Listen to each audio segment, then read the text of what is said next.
My daughter called me at 3 in the morning. Just 5 words. Dad, please come get me. Then the line went dead.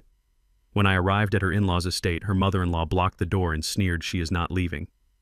I did not argue. I did not beg. I got back into my truck and rammed their $20,000 iron gate until it twisted off its hinges. When I found my daughter unconscious on the bathroom floor with needle marks on her arms, my blood did not just boil. It turned to ice. And that was the moment I decided I was not just taking my daughter home. I was going to buy their entire legacy just to burn it to the ground. My name is Cornelius Jefferson. I am 68 years old. To my neighbors, I am just a retired contractor who drives a 10-year-old pickup truck and spends too much time tending to his lawn. They see an old black man who keeps his head down. They do not know about the shell companies. They do not know about the logistics empire I built from a single van. And they certainly do not know that I could buy their entire subdivision with the cash I keep in my floor safe. I keep it quiet because I wanted my daughter Zoe to find a man who loved her for her heart, not her father's wallet. I thought she had found that with Blake Worthington. I was wrong. The red numbers on my bedside clock read 3:03 a.m. when the phone rang. It wasn't a normal ring. It felt like an alarm. I fumbled for the receiver, my heart already hammering a warning rhythm against my ribs. Dad! Her voice was a ghost of the vibrant girl I raised. It was thick, slurred, and terrified. Dad, please come get me. They won't let me. Then there was a sound.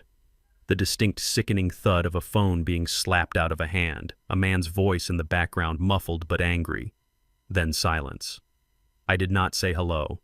I did not ask what was wrong. I was already out of bed, pulling my pants on over my pajamas. My hands were shaking, not from fear, but from a rage I had not felt since my days working construction sites in the 80s. I checked the GPS tracker I had installed on her phone years ago. It was a precaution she used to roll her eyes at calling me paranoid. Now that blue dot pulsing at the Worthington estate was the only thing keeping me sane. I grabbed my keys. I walked past the gun safe. I hesitated for a fraction of a second. No, not tonight.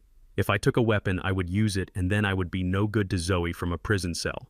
I needed my hands. My hands were enough. The drive to the Worthington estate usually takes 40 minutes. I made it in 20. My old Ford F-150 rattled as I pushed it over 80 miles per hour on the empty highway. The streetlights blurred into streaks of white. I gripped the steering wheel so hard the leather creaked. I thought about the bruises I had seen on Zoe's arm last Thanksgiving. She had told me she bumped into a doorframe. I had chosen to believe her because I wanted to respect her marriage. I wanted to believe that the prestigious, wealthy Worthingtons were good people. That was my first mistake. I turned off the main road and onto the private drive that led to their neighborhood. It was a place where the driveways were longer than most streets in my part of town. Manicured hedges, security cameras, silence. It was a fortress built to keep people like me out. I pulled up to the main gate of the Worthington mansion. It was a massive structure of wrought iron and stone designed to intimidate. Lights flooded the driveway as I slammed on the brakes. I jumped out of the truck before the engine even stopped rumbling. "Open the gate," I roared. My voice echoed in the stillness of the night. The intercom buzzed, but no one spoke. Then the front door of the mansion opened. Victoria Worthington stepped out onto the porch. She was wearing a silk robe that probably cost more than my truck. She held a glass of wine, looking down at me from the top of her stone steps with the same look she gives the help when they miss a spot of dust. "Go home, Cornelius," she called out. Her voice was calm, dripping with condescension. "You are making a scene." "I need to see Zoe," I shouted, walking up to the bars of the gate. "She called me. She is in trouble." Victoria took a slow sip of her wine. She laughed, a dry, humorless sound. "Zoe is having another one of her episodes. She is hysterical. Blake is trying to calm her down. She is sleeping now. Open this gate, Victoria. This is your last warning." She walked slowly down the steps, stopping safely on the other side of the iron bars. She looked at my worn work boots, my flannel shirt, my graying hair. She did not see a threat. She saw a nuisance. "You people always get so emotional," she said, swirling her wine. "Listen to me carefully. Zoe is not going anywhere. She is sick. We are handling it. Now get off my property before I call the police and tell them a crazy man is trying to break in. I am sure they will be very interested to see a man of your description lurking around here at this hour." She turned her back on me. She dismissed me. She thought the iron gate was enough. She thought her last name was enough. I did not scream. I did not curse. I felt a cold clarity wash over me. I walked back to my truck. I climbed into the driver's seat. I put my seatbelt on. I shifted into reverse and backed up until my rear bumper was almost touching the hedges across the street. Victoria stopped halfway to the door. She turned around, frowning. "What are you doing?" I shifted into drive. I floored the gas pedal. The engine roared like a waking beast. The tires screeched against the asphalt, burning rubber, finding traction. I saw Victoria's eyes go wide. She dropped her wine glass. It shattered on the driveway, but the sound was swallowed by the impact. My truck hit the center of the iron gate at 50 miles per hour. Metal screamed, stone cracked. The lock snapped like a twig. The gates flew open one side, tearing completely off its hinges and clattering across the paved driveway. My airbag did not deploy, thank God, but my head whipped back. I didn't feel the pain. Adrenaline is a powerful anesthetic. I drove right up to the front steps, crushing the shattered glass of her wine cup under my tires. Steam hissed from my radiator. I kicked my door open and stepped out. Victoria was screaming now, backing away, her composure gone. "You animal, you are going to jail." I walked past her. She tried to grab my arm. I swatted her away like a fly. I kicked the front door open. It was unlocked. Inside the house smelled of lavender and old money. The foyer was marble. A man in a dark suit stepped out from the hallway. Private security. He was big, younger than me, with muscles that looked like they were built in a gym. "Sir, you need to stop right there," he commanded, reaching for his belt. I didn't stop. I kept walking. He stepped forward to intercept me, throwing a heavy right hook. I ducked. I spent 40 years hauling lumber and pouring concrete. I don't fight with technique, I fight with leverage. I drove my shoulder into his midsection, knocking the wind out of him. As he doubled over, I brought my knee up into his nose. There was a crunch. He went down and stayed down. "Zoe," I yelled. I ran up the grand staircase. I checked the first bedroom. Empty. The second. Empty. Then I heard a toilet flush in the master suite. I burst through the double doors. Blake was standing by the bed, buttoning his shirt. He looked up, his face pale, his eyes wide with shock. "Where is she?" I growled. "Cornelius, wait," he stammered, putting his hands up. "She just passed out. She took too many pills. I was trying to help her." "Liar." I pushed past him into the bathroom. My heart stopped.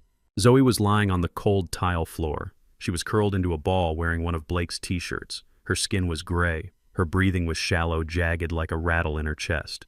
"Zoe, baby daddy's here." I dropped to my knees. I lifted her head. Her eyes were rolled back. I checked her arms. That was when I saw them. Fresh puncture marks. Bruises that looked like fingerprints where someone had held her down. My vision blurred with red. This was not an overdose. This was an injection. I scooped her up in my arms. She was so light, too light. She had lost so much weight since Christmas. I stood up, holding my daughter against my chest. I turned to face Blake. He had backed into the corner of the bedroom, terrified. "What did you give her?" I asked, my voice terrifyingly quiet. "Nothing. She's an addict, Cornelius." "You know how she is." I walked toward him. He flinched. But I didn't hit him. Not yet. I had precious cargo. "If she dies," I whispered, "there is no place on this earth you can hide from me." I carried her out of the room, down the stairs, past the groaning security guard, and out the front door. Victoria was standing by my truck on her phone. She looked at me, at Zoe's limp body in my arms, and she didn't show an ounce of concern. She showed annoyance. "The police are 2 minutes away." "Cornelius," she hissed.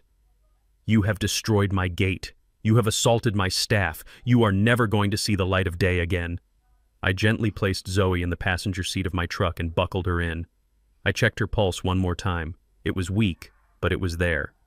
I walked around to the driver's side. I stopped and looked at Victoria.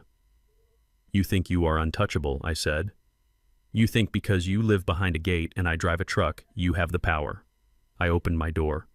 In the distance, I could hear the sirens wailing, getting louder, cutting through the silence of the wealthy night. Blue and red lights began to flash against the trees at the end of the driveway. I got in and started the engine. The radiator was smoking, the front bumper was smashed into the grill, but the truck started. "You have no idea what you just started," Victoria yelled over the sirens. I looked at her through the broken window. "No," I said. "You have no idea who you just stole from." I shifted into reverse, backing away from the wreckage of their perfect life, knowing that the police were not coming to save me. They were coming for me. And I was ready. Because for the first time in 30 years, Cornelius Jefferson was about to go to war. Before this night is over, I thought, as the first police cruiser screeched to a halt, blocking the driveway. blocking my exit.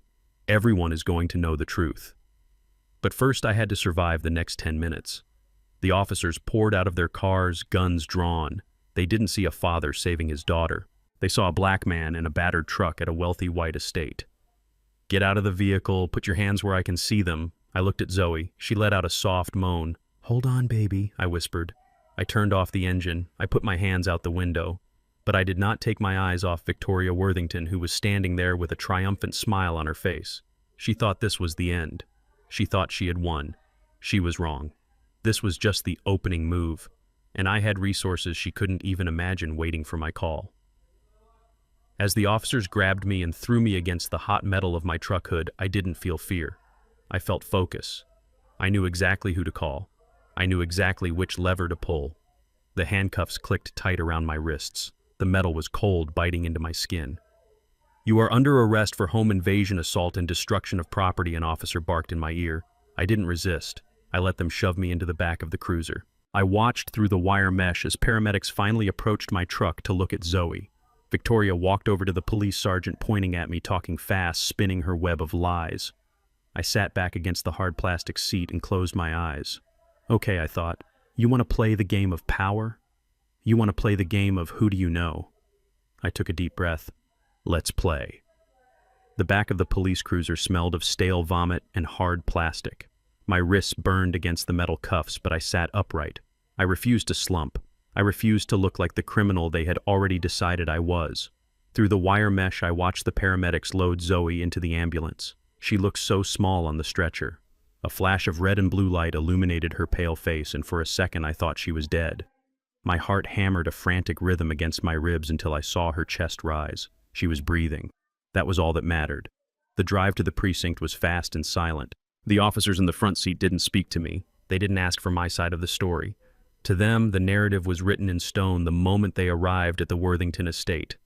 A wealthy white family, a gated community, a black man in a work truck who had smashed through their property. It didn't matter that I had built half the schools in this county. It didn't matter that my tax returns had more zeros than their badge numbers. In that car, I was just a violent intruder. When we arrived at the station, they pulled me out with unnecessary force. One officer, a young man with a buzz cut, gripped my arm tight enough to bruise.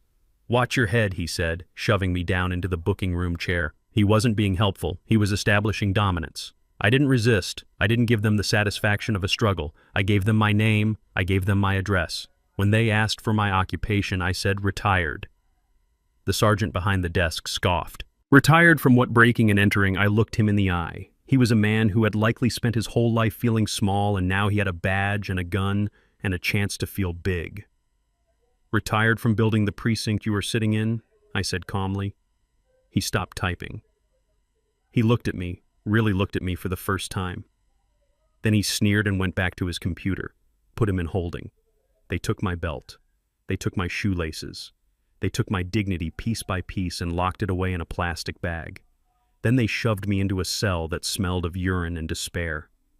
The heavy steel door slammed shut with a sound that echoed in the hollow of my stomach. I sat on the cold concrete bench. The cell was empty, save for a drunk sleeping in the corner. I leaned my head against the cinder block wall and closed my eyes. The adrenaline was fading, replaced by a cold, aching clarity. My mind drifted back 3 years, to the day Zoe told me she was marrying Blake. We were sitting on my back porch drinking iced tea. She was glowing. "Dad.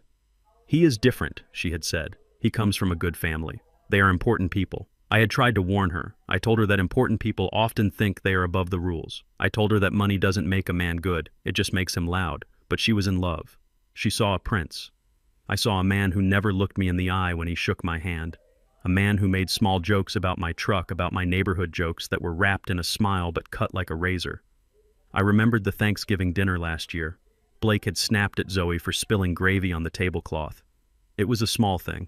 A flash of anger that disappeared as quickly as it came. But I saw the way Zoe flinched. I saw the way she looked down, whispering an apology to a man who should have been laughing it off. I should have intervened then. I should have flipped the table and dragged him outside. But I didn't. I respected her choices. I respected her marriage. I was a fool. A father's job isn't to respect a marriage that is killing his child. A father's job is to protect her even from herself. I had failed her. I had let my little girl walk into a house of wolves because I didn't want to seem like the overprotective, angry father. I sat in that cell and let the guilt wash over me.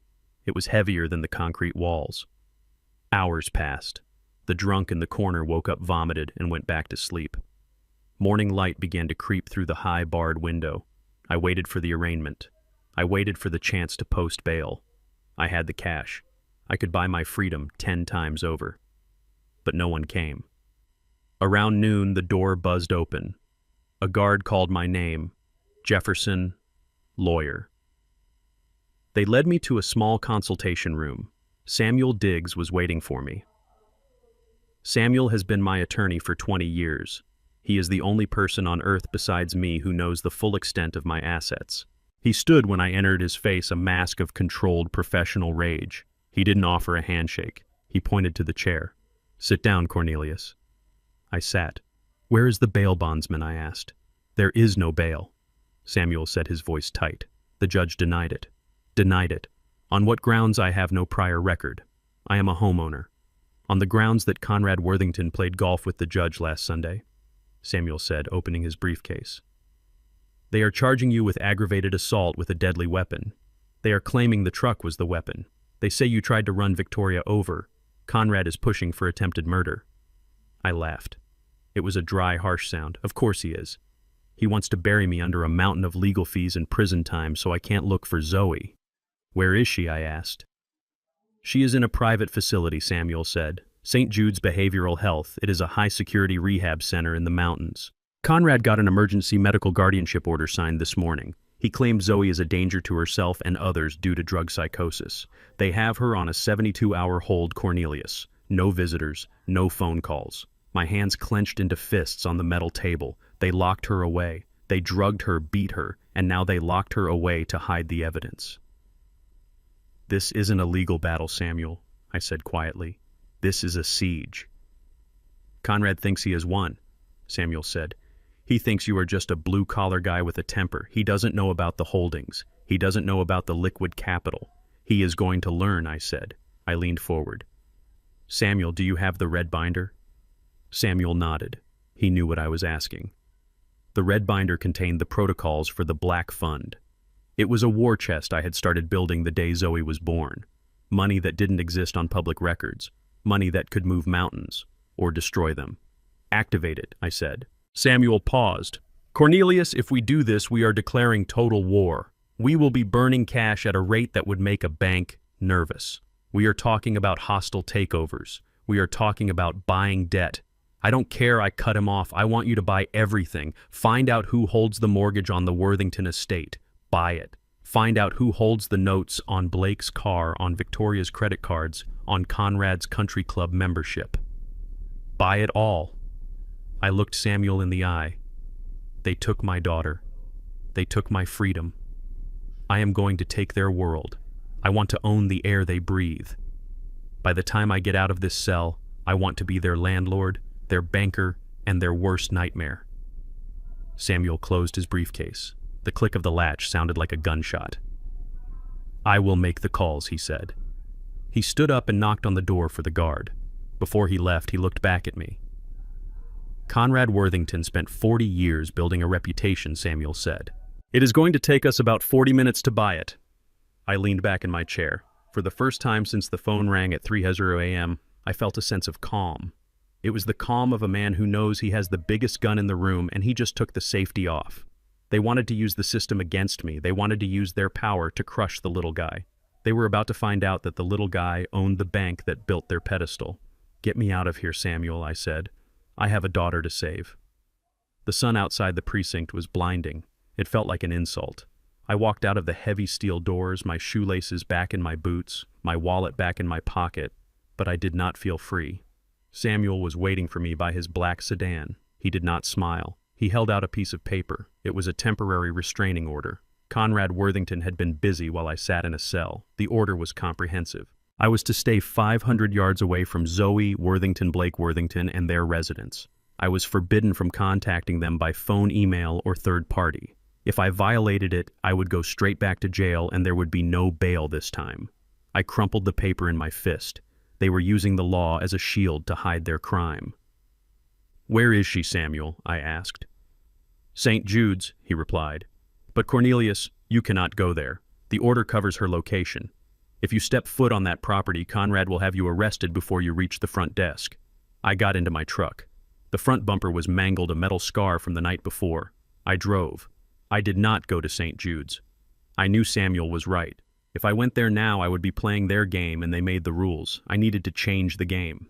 I drove to a small, nondescript office building in the industrial district. This was where I kept my other insurance policy. His name was Dante. He was a private investigator who used to be a forensic accountant for the state. He didn't care about the law. He cared about the truth as long as the check cleared. I walked into his office. Dante was sitting behind a desk covered in files. He looked up, his eyes tired but sharp. "I heard you had a busy night, Cornelius," he said. I sat down. "Tell me you found something, Dante. Tell me why they are holding my daughter hostage." Dante slid a manila folder across the desk. I opened it. The first thing I saw was a medical intake form from St. Jude's Behavioral Health. The date was from this morning. Diagnosis: severe opioid use disorder, acute psychosis. My hands shook. I read further. The report claimed Zoe had been using heroin for 2 years. It claimed she had a history of self-harm. It claimed she was delusional and violent. "It is a lie," I said, my voice low. "Zoe is afraid of needles. She faints when she gets a flu shot. She drinks 1 glass of wine at Christmas. She is not a junkie. Look at the signature," Dante said. I looked. Dr. Eris Thorne. I didn't recognize the name. "Thorne is on the Worthington payroll," Dante explained. "He is a concierge doctor for the wealthy. He signs what they pay him to sign. But look at the toxicology screening attached to the back. This is the real one. I have a source in the lab." I flipped the page. The official report said heroin. The real lab results, the ones Dante had intercepted, told a different story. There were no opioids in her system. None. But there were massive levels of haloperidol and lorazepam. I looked up at Dante. "They are tranquilizers," he said. "Antipsychotics and sedatives. They are not treating an addiction, Cornelius. They are chemically lobotomizing her. They are keeping her sedated so she cannot speak. They are keeping her in a twilight state so she cannot tell anyone what happened last night." I felt a cold rage settle in my stomach. It was heavier than the anger from the night before. This was not heat. This was ice. They were erasing my daughter. They were turning her into a vegetable to cover their tracks. Why, I asked. Why go to this length? Why not just divorce her? Why destroy her? Dante reached for a second folder. This one was thicker. "Because of this," he said. He opened the file. It was a financial autopsy of Blake Worthington. On the surface, Blake was a successful investment banker. He wore $5,000 suits. He drove a Porsche. He lived in a mansion. But the papers in front of me showed the rot beneath the gilding. "Blake is broke," Dante said bluntly. "He is not just broke. He is underwater. He has been leveraging his assets for 5 years to cover bad trades. He lost $2 million on crypto. He lost another $3 million on a failed tech startup. I flipped through the bank statements, red ink everywhere, overdraft fees. But that is not the worst part." Dante continued. "He drained the trust fund." I stopped. My breath caught in my throat. When my wife died, she left a trust for Zoe. It was substantial, enough to ensure Zoe would never have to work if she didn't want to. It was supposed to be untouchable. It is gone, Cornelius. All of it. Blake forged her signature on withdrawal requests for the last 18 months. He emptied it to pay margin calls. I felt sick. My wife's legacy, the security I had built for my daughter, stolen by a man who smiled at me across the dinner table. But even that wasn't enough, Dante said. He pointed to a document at the bottom of the stack. It was a loan agreement, but not from a bank. It was a promissory note from a shell company registered in the Cayman Islands. He borrowed $5 million from the cartel, Dante said, or at least people who lend money with the same terms as the cartel. High interest, short repayment window, and severe penalties for default. I looked at the date. The loan was due in 2 weeks. He doesn't have the money, I said. No, Dante agreed. He has nothing. His parents, Conrad and Victoria, they are asset rich, but cash poor. Their money is tied up in trusts and properties they cannot liquidate quickly without raising red flags. So why keep Zoe? I asked. If she has no money left, why keep her? Dante pulled out a map. It was a survey map of the downtown district. He circled a large plot of land near the waterfront. Because of this, Dante said, the old lumber yard. I nodded. I knew it well. I had bought that land 30 years ago when it was worthless industrial waste. I had cleaned it up. I had put the deed in Zoe's name as a wedding present. I told her to keep it. I told her it was her safety net. Developers just got approval for a new stadium 3 blocks away, Dante said. That land is now worth $10 million. Blake knows it. He has a buyer lined up. A cash buyer. I stood up. The chair scraped loudly against the floor. He needs her to sell it, I realized. He needs her signature, Dante corrected, but Zoe refused. I found emails on Blake's server. He has been pressuring her to sell for months. She told him no. She told him it was her father's gift. So he needs her incapacitated, I said, finishing the thought. Exactly. If Zoe is declared mentally incompetent, if she is committed to a long-term facility for severe drug addiction and psychosis, control of her assets transfers to her spouse. Blake gets power of attorney, he signs the deed, he sells the land, he pays the mob, and he keeps the change. It was a slave contract. They weren't just silencing her, they were enslaving her. They were stripping her of her mind, her voice, and her property to pay for his sins. They were going to lock her away in a drugged haze for the rest of her life, or until she conveniently overdosed just so Blake could keep playing the rich man. I looked at the photos of my daughter in the medical file. She looked pale, lost, broken. They think she is just a resource, I said. They think she is a piggy bank they can break open. They don't know who they are dealing with, Dante said. They think you are just a dad with a truck. I closed the folder. I picked up the toxicology report. I am not just a dad, I said. I am the man who is going to repossess their lives. I took out my checkbook. I wrote Dante a check for $50,000. Keep digging, I said. I want names. I want to know who holds Blake's gambling debts. I want to know who the mobsters are. I want to know where Conrad hides his money. I want to know everything. I walked out of the office. The sun was setting. The sky was bleeding red. It was fitting. I sat in my truck and called Samuel. Samuel, I said, I know what they are doing. It is the land, the lumber yard. I will put a lis pendens on the property immediately, Samuel said. I will tie it up in litigation so tight a mosquito couldn't fly through it. They won't be able to sell an inch of it. Do it, I said. And Samuel. Yes, Cornelius. Find out who owns the debt on the Worthington mansion. I already did, Samuel replied. It is a private equity firm in Boston. Buy it, I said. Cornelius, that will cost, I don't care what it costs. Buy the note. I want to be the one who holds the deed to their house. I want to be the one who decides if they have a roof over their heads tonight. Consider it done. I hung up. I looked at the restraining order on the passenger seat. It said I couldn't go near them. It said I couldn't touch them. But it didn't say I couldn't own them.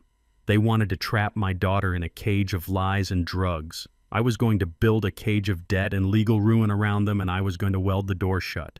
I started the engine. I wasn't going home. I had work to do. I drove toward the city, toward the lights, toward the war. The Worthingtons wanted to treat people like property. Fine. I was about to teach them what happens when the property fights back. I was about to show them that you cannot build a dynasty on the back of a Jefferson. Tonight I would not sleep. Tonight I would become the monster they accuse me of being. But I would be a monster with a checkbook, and that is the most dangerous kind of all. I drove to St. Sebastian's Academy with a singular purpose. My daughter was locked in a medicated fog, and my son-in-law was drowning in debt so deep he was willing to sell her soul to pay for it. That left my grandson. Leo was 5 years old. He was an innocent pawn on a chessboard he did not understand. I knew the Worthingtons. I knew their playbook. If they could not break Zoe, they would use Leo as leverage. They would hold him hostage until she signed whatever papers they put in front of her. I needed to get him out. I needed to get him to safety before they poisoned his mind against his mother. The school was a fortress of brick and ivy nestled in the same zip code as the Worthington estate. It was the kind of place that cost $40,000 a year for kindergarten. I pulled my battered truck up to the curb, ignoring the glares of the soccer moms in their Range Rovers. I walked to the front office. The air conditioning was freezing. The receptionist, a woman with reading glasses on a pearl chain, looked up at me. She did not smile. I am here to pick up Leo Worthington, I said. I am his grandfather, Cornelius Jefferson. She stiffened. Her fingers hovered over the keyboard. "One moment, Mr. Jefferson." She picked up the phone and whispered something. She did not look at me. She looked at the door behind her. A moment later, the door opened. A man in a tweed suit stepped out. It was Principal Harrington. I knew him. Or rather, I knew of him. He played golf with Conrad Worthington every Sunday. He was part of the club, Mr. Jefferson Harrington said. His voice was smooth, practiced, and utterly cold. "You need to leave the premises immediately." "I am on the authorized pickup list," I said, keeping my voice level. "Zoe put me on it 3 years ago." Harrington sighed as if he were dealing with a slow child. "That list has been updated as of this morning. Furthermore, we are in possession of a temporary protective order granted by Judge Miller. It states that you are not to have any contact with Leo Worthington." He held up a piece of paper. It was faxed. The ink was still fresh. Conrad had moved fast. He had called in his favors. He had used his old connections from his days on the bench to seal off my family before I could even reach them. "This is illegal," I said. "You are keeping a child from his family. His mother is in the hospital. His father has given us strict instructions," Harrington interrupted. "And as you know, Mr. Worthington is a pillar of this community. We take our students' safety very seriously here. We cannot have violent individuals on campus." Violent. The word hung in the air. He looked at my work boots. He looked at my dark skin. He looked at the history of a man he didn't know and stamped a label on it. "You are making a mistake, Harrington," I said. "The only mistake would be letting you near that boy," he replied. "Security is on their way. I suggest you go back to wherever you came from." I looked at the glass doors leading to the classrooms. I could see the children lining up for dismissal. I saw the back of Leo's head. He was wearing his little blue blazer. He looked so small. I wanted to smash through the glass. I wanted to tear the door off its hinges and grab my grandson. But I knew that was exactly what they wanted. They wanted the angry black man to cause a scene. They wanted footage for the evening news. I turned around and walked out. I did not run. I did not shout. I walked with the heavy, deliberate steps of a man who is memorizing the layout of the battlefield. I waited by my truck. I could not leave. Not yet. I had to see him. I had to make sure he was physically okay. The restraining order said 500 yards. I stood at the edge of the public sidewalk exactly 500 yards from the school entrance. I checked the distance on my phone. I would not give them a technicality to arrest me on. 10 minutes later, a silver Porsche pulled up to the loading zone. It was Blake. He stepped out wearing a suit that cost more than my first house. He looked tired, his eyes manic and darting, but when he saw me standing on the corner, a slow, cruel smile spread across his face. He walked to the gate where a teacher was holding Leo's hand. He signed the clipboard. He took Leo's hand, but he did not walk back to the car. He walked toward me. He stopped 10 feet away just inside the property line. Leo looked up at me. His eyes were wide and confused. Grandpa Leo chirped. "Hush," Leo Blake said, tightening his grip on the boy's hand. "Grandpa is not allowed to talk to us. Grandpa is a bad man." The words hit me like physical blows. He was poisoning the well. He was twisting the love my grandson had for me into fear. Blake looked at me. His eyes were dead. There was no soul behind them, just a desperate, clawing greed. "You look pathetic," Cornelius Blake said. "Standing there in your dirty clothes. Do you really think a judge is going to give custody to you? You live in a shack. You smell like sawdust and sweat. Leo needs a legacy. He needs a future. He does not need to learn how to mix concrete." I stared at him.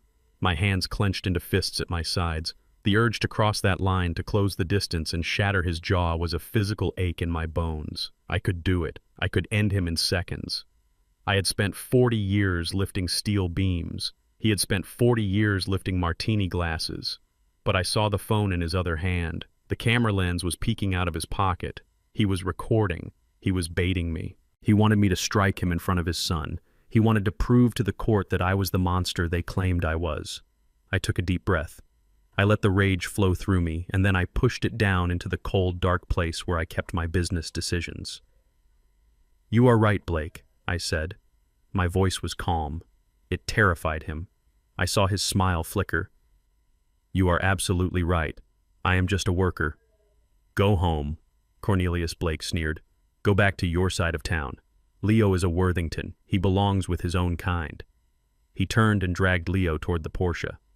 Leo looked back over his shoulder. He waved a tiny, hesitant hand. I raised my hand and waved back. I forced a smile for the boy.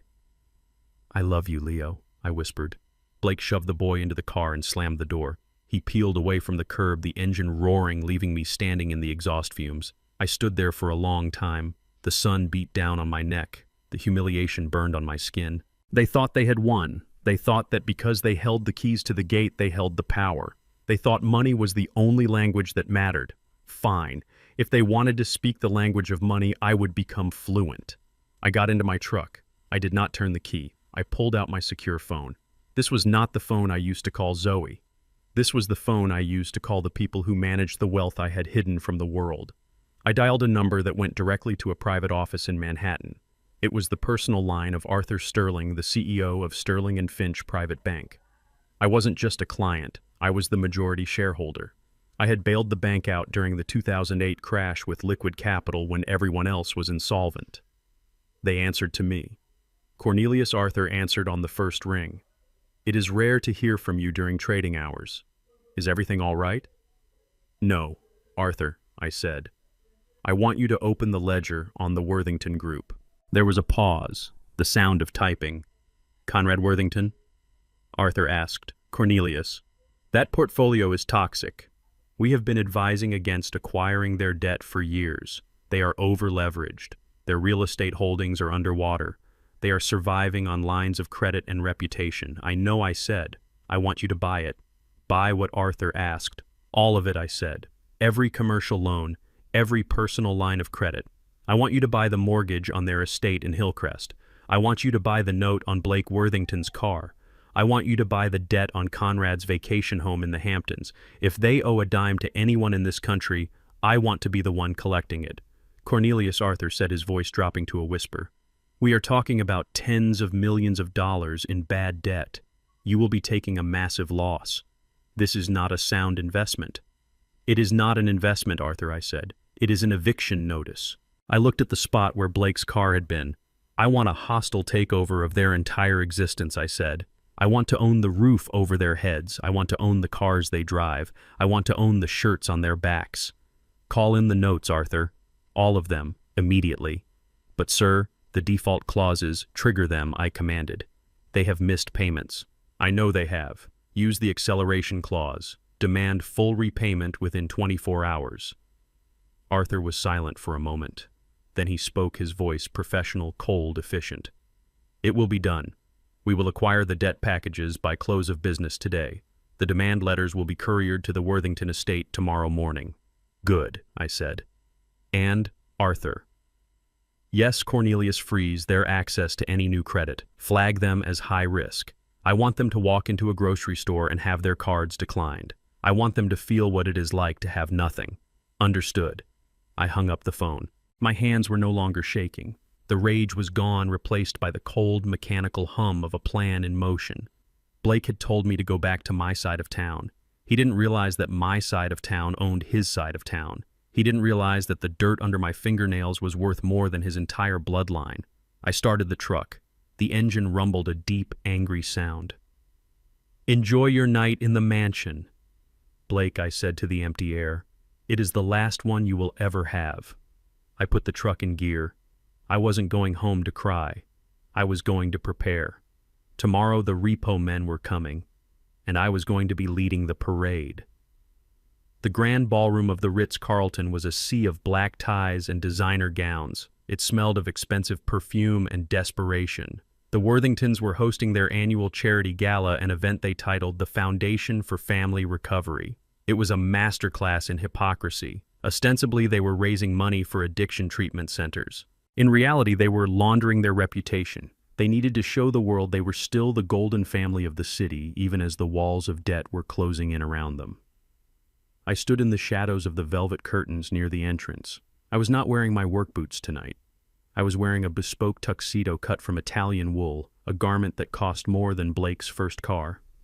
I adjusted the onyx cufflinks at my wrists. They felt cold and heavy. I watched Victoria Worthington take the stage. The spotlight hit her, illuminating the diamonds at her throat and the tear glistening perfectly on her cheek. She was a phenomenal actress. My family has known pain, she told the hushed crowd, her voice trembling just enough to seem authentic. We have seen how drugs can destroy the brightest souls. We are fighting to save our loved ones even when they do not want to be saved. A murmur of sympathy rippled through the room. They were talking about Zoe. They were using my daughter, the woman they had drugged and imprisoned, as a prop to solicit donations from the city's elite. They were painting her as a tragic addict and themselves as the saintly in-laws bearing the burden. It was sickening. Conrad stood by her side, nodding solemnly. Blake was in the front row looking like a grieving husband. They were selling a lie to cover their bankruptcy. They needed these donations not for charity, but to pay the interest on their loans. They needed the social capital to keep the creditors at bay for just one more month. I checked my watch. My banker Arthur had confirmed the transfer of funds. The trap was set. I walked out of the shadows. I did not sneak in. I walked down the center aisle with the stride of a man who owns the building. Heads turned. Whispers started. Who is that? Is that the contractor? What is he doing here? I saw Conrad's eyes lock onto me. His face went gray. He took a step forward as if to signal security, but he stopped. He couldn't make a scene. Not here, not in front of the mayor and the senators. He had to play the game. I took a seat at the empty table reserved for platinum donors. It was right in the front. I picked up the auction paddle. It was number 001. I had bought the table anonymously that morning for $50,000. Victoria faltered in her speech. She stared at me, her mouth slightly open. I poured myself a glass of water and raised it to her in a silent toast. Continue, Victoria. Tell us more about your charity. She swallowed hard and rushed to the end of her speech. The applause was polite but confused. The tension in the room was palpable. They knew I didn't belong, but the tuxedo and the table said I did. They were paralyzed by social protocol. Then came the main event, the auction. They brought out the items, a vacation in Tuscany, a vintage wine collection. I sat still. I wasn't interested in toys. I was waiting for the centerpiece. Ladies and gentlemen, the auctioneer announced, his voice booming. Tonight we have a very special sacrifice. Mrs. Victoria Worthington has generously donated a family heirloom to support the cause, the Worthington Sapphire. A model walked onto the stage wearing a necklace that glittered under the lights, a massive blue sapphire surrounded by diamonds. I knew that necklace. Zoe had told me about it. It was the only real asset they had left that wasn't leveraged. Victoria wasn't donating it for charity. She was liquidating it in public to get cash fast, disguising the sale as philanthropy so she could funnel the money back into her own pockets through administrative fees. It was clever, it was illegal, and it was about to be mine. The bidding will start at $50,000, the auctioneer said. 50,000, a voice called from the back. 75, said another. It was a slow climb. The economy was tough, and even the rich were feeling the pinch. Or maybe they just sensed the desperation in the room. 100,000, Blake shouted. He was shill bidding. He was trying to drive the price up, trying to save his inheritance. It was a dangerous game. If he won, they would have to pay the commission to the house and they would still have the necklace, but no money. 110, a real estate mogul countered. I lifted my paddle. 200,000. The room went silent. The auctioneer blinked. He looked at me, then at Conrad. Conrad looked like he was having a stroke. He couldn't stop me. Money was money. 200,000 to the gentleman in the front. The auctioneer stammered. Do I hear 220? Blake looked at me with pure hatred. He raised his hand. 250. He was bluffing. He didn't have $250,000. He was praying someone else would jump in. 300,000, I said, my voice calm, boring into Blake's eyes. Blake froze. He couldn't go higher. If the hammer fell on him, the fraud would be exposed when his check bounced. He lowered his hand. Going once, the auctioneer said. 350, Conrad shouted from the side of the stage. He was desperate. He couldn't let me have it. I didn't even look at him. 400,000. Conrad's face turned purple. He opened his mouth, but Victoria grabbed his arm. She whispered something in his ear. Probably that they needed the money more than the pride. Probably that $400,000 could pay off the most dangerous loan sharks. Going twice, the auctioneer said, scanning the room for a savior who wasn't there. Sold. To Mr. Jefferson for $400,000. The gavel banged. It sounded like a judgment. I stood up. I buttoned my jacket. I walked up the stairs to the stage. The applause was scattered, hesitant. The elite of the city watched with morbid curiosity as the black contractor walked toward the white matriarch. The auctioneer handed me the microphone. He looked nervous. He handed me the velvet box containing the necklace. I took the box. I looked at the sapphire. It was cold and heavy. "Thank you," I said. My voice was amplified, filling the ballroom. "It is an honor to contribute to such a creative cause." I looked at Victoria. She was standing stiffly, a forced smile plastered on her face, waiting for me to leave. She expected me to take my prize and disappear. But I wasn't done. I turned to the audience. "You know, I said my family has always taught me that true value isn't found in stones. It is found in character. It is found in how you treat people when you think no one is watching." I scanned the room. I was looking for someone specific. Earlier in the evening, when I was in the shadows, I had seen a server drop a tray of champagne flutes near the kitchen doors. Victoria had screamed at her. She had called her clumsy, stupid, and worthless. She had fired her on the spot and told her to clean up the mess before she left. I saw the young woman now. She was on her hands and knees in the back corner, picking up shards of glass tears streaming down her face. She was a young Latina woman, probably no older than Zoe. "Excuse me," I said, pointing to the back of the room. "You, the young lady on the floor. Please come here." The room turned. The girl looked up terrified. She froze. "Yes, you," I said gently. "Please come up to the stage."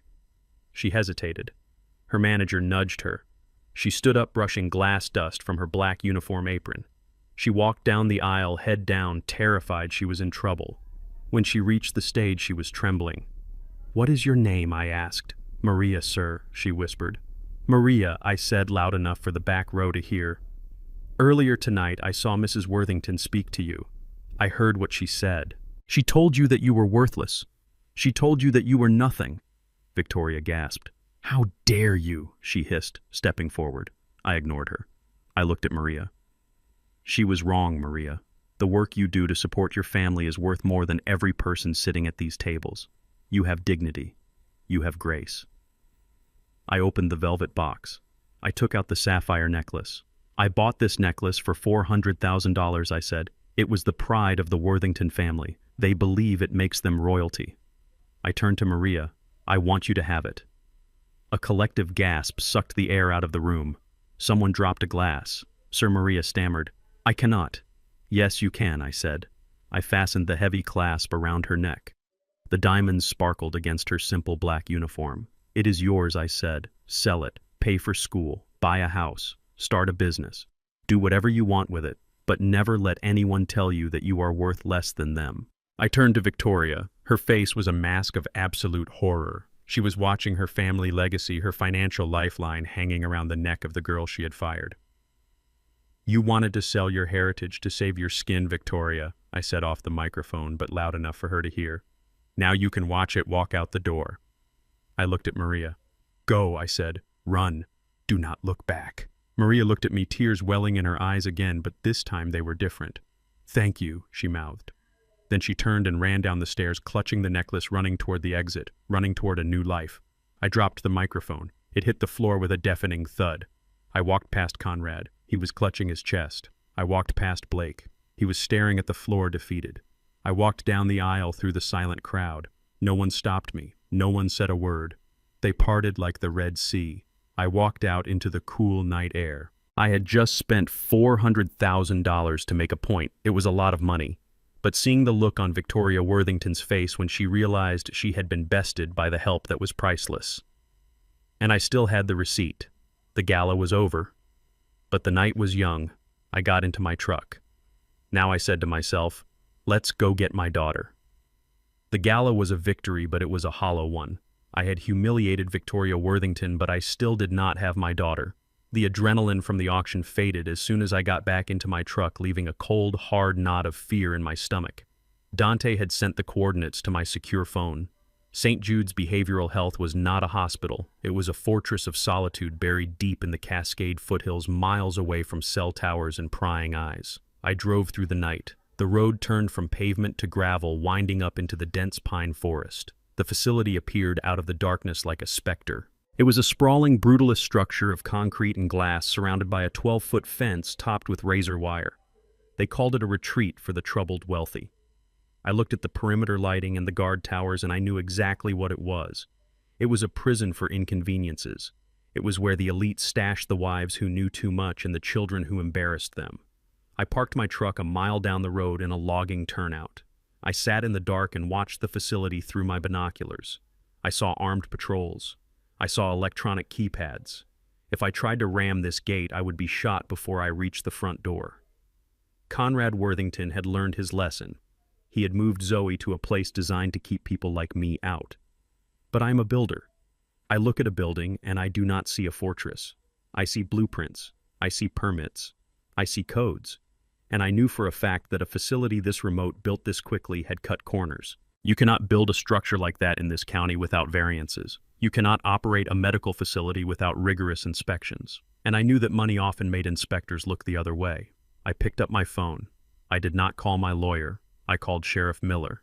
We had played high school football together 50 years ago. He was a good man, a man who hated the Worthingtons almost as much as I did because Conrad had once dismissed a drunk driving charge against Blake that had put Miller's nephew in a wheelchair. "Miller," I said when he answered, "I know where she is, and I know how we are going to get her out, but I need you to bring someone. I need you to bring Vance." Vance was the state building inspector. He was a man with zero sense of humor and an obsessive adherence to the fire code.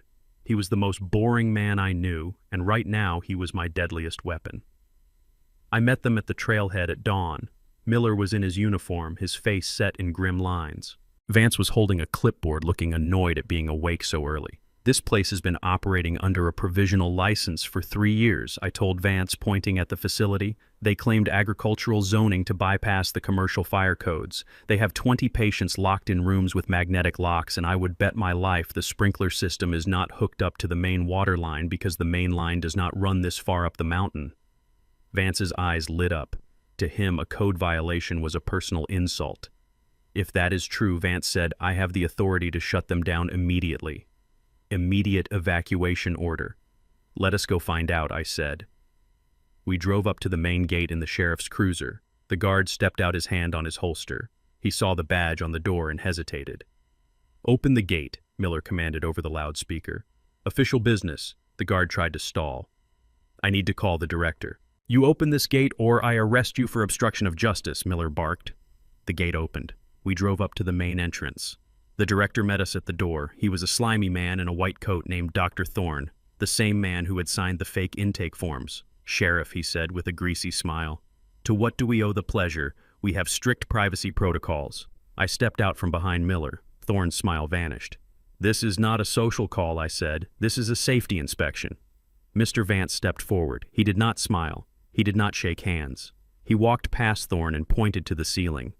"Where are the smoke detectors?" Vance asked. "Why are these exit signs not illuminated? Show me your generator logs. Show me your water pressure certification." Thorne stammered. "We are fully compliant. We have a waiver. There are no waivers for human safety," Vance said. He pulled a fire alarm lever on the wall. Nothing happened. No sirens, no lights. Vance turned to Thorne. "This facility is a death trap," he declared. "I am revoking your occupancy permit effective immediately. You have 1 hour to evacuate all patients to a licensed hospital." Thorne went pale. "You cannot do that. Mr. Worthington will—" "Mr. Worthington is not the fire marshal," Miller interrupted. "You heard the man. Evacuate now." I did not wait for the argument to finish.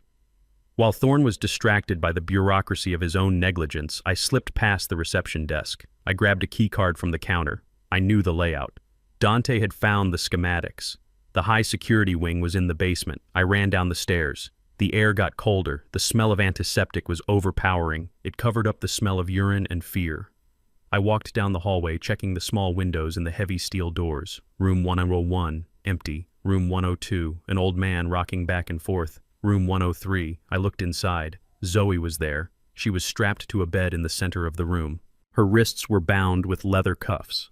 There was an IV drip connected to her arm. Her eyes were open, but they were glassy, staring at the ceiling without seeing it. She looked like a broken doll. I swiped the key card. The light turned red. Access denied. I didn't care. I stepped back and kicked the lock mechanism. It sparked but held. I kicked it again, putting every ounce of my rage into the blow. The plastic casing shattered. I jammed my pocket knife into the exposed wires and twisted. The door clicked and slid open. "Zoe," I whispered, rushing to her side. She did not react. She did not blink. I ripped the IV out of her arm. I didn't care about being gentle. I cared about getting the poison out of her veins. I fumbled with the straps on her wrists. They were tight, digging into her skin. Her arms were purple and bruised. "What did they do to you?" I choked out, tears stinging my eyes. I got one strap loose, then the other. I pulled her up into a sitting position. She slumped against me, her head lolling on my shoulder. She was drooling slightly. "Dad," she mumbled. Her voice was thick, like her tongue was too big for her mouth. "Dad, is that you?" "I am here, baby," I said, lifting her into my arms. "I am here." "You have to leave," she slurred. "They will hurt you. Nobody is going to hurt us ever again," I promised. I carried her out into the hallway. 2 orderlies appeared at the end of the corridor. They were big men used to manhandling sedated patients. "Hey," one of them shouted. "Put her down!" I kept walking toward them. I was carrying my daughter, but I felt light. I felt unstoppable. "Get out of my way," I warned. They hesitated.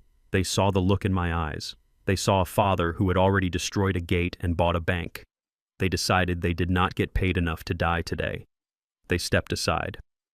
I carried Zoe up the stairs and into the lobby. Vance was writing citations. Miller was handcuffing Thorne. "I have her," I announced. Miller looked at Zoe's condition and his jaw tightened. "Get her to the car," Cornelius Miller said. "I will handle this trash." I walked out into the sunlight. I put Zoe in the passenger seat of my truck, which I had retrieved after the raid. I buckled her in. I wrapped my jacket around her shivering shoulders. As we drove away from that house of horrors, Zoe started to cry. It was a low, keening sound of pure anguish. "They made me sign," she wept. "They held my hand and made me sign the papers. They took the land, Dad." "We will get it back," I said, gripping the wheel. "No," she whispered. "It is worse. Dad, you have to listen." "I am listening, baby." "Blake," she said, her voice suddenly clear, terrified. "Blake was driving the car." "What car?" "The night of the accident," she said. "The girl who died on Route 9. It was not a hit and run, Dad. Blake hit her. He was drunk. He called his father. Conrad came. They moved the body." I slammed on the brakes, pulling onto the shoulder of the gravel road. Dust swirled around us. "Say that again," I commanded. "They moved her to the driver's seat of her own car." Zoe sobbed. "They made it look like she swerved into a tree. But Blake hit her." "I was in the passenger seat, Dad. I saw it. They told me if I ever told anyone, they would kill me. That is why they locked me up. I threatened to go to the police." The silence in the truck was heavy. The pieces of the puzzle slammed into place with the force of a sledgehammer. This was not just about money. It was not just about land. This was about a murder cover-up. They had imprisoned my daughter, drugged her, and driven her insane, not just to steal her inheritance, but to keep her from sending Blake to prison for vehicular manslaughter. I looked at my daughter. She was terrified, broken, and traumatized. But she was alive, and she had just given me the nuclear launch code. "We are not going home," I said, starting the truck again. "Where are we going?" she asked. "We are going to verify a story," I said. "And then we are going to bury them." I drove toward the city. The game had changed. I wasn't just fighting thieves anymore. I was hunting killers, and I knew exactly where to start digging.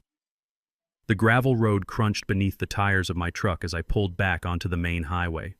Zoe was shivering beside me, huddled in my oversized work jacket, her face illuminated by the dashboard lights. The revelation she had just dropped was heavy enough to sink a ship. A dead girl. A cover-up. A hit and run. I needed details. I needed to know exactly what we were up against. "Zoe," I said, keeping my voice soft but firm. "I need you to tell me everything. Start from the beginning. Do not leave anything out." She took a ragged breath. "It was the night of the gala last year," she whispered. "The one for the hospital." Blake had been drinking since noon. He was angry because Conrad had threatened to cut off his allowance if he did not close a deal with some investors. We left early. He insisted on driving. He said he was fine. He was driving the Porsche. We were on Route 9, the dark stretch near the reservoir. I knew the road. It was narrow, winding, and unlit. A dangerous place for a sober driver, let alone a drunk one. He was driving too fast. She continued, tears streaming down her face again. He was yelling at me, blaming me for his failures.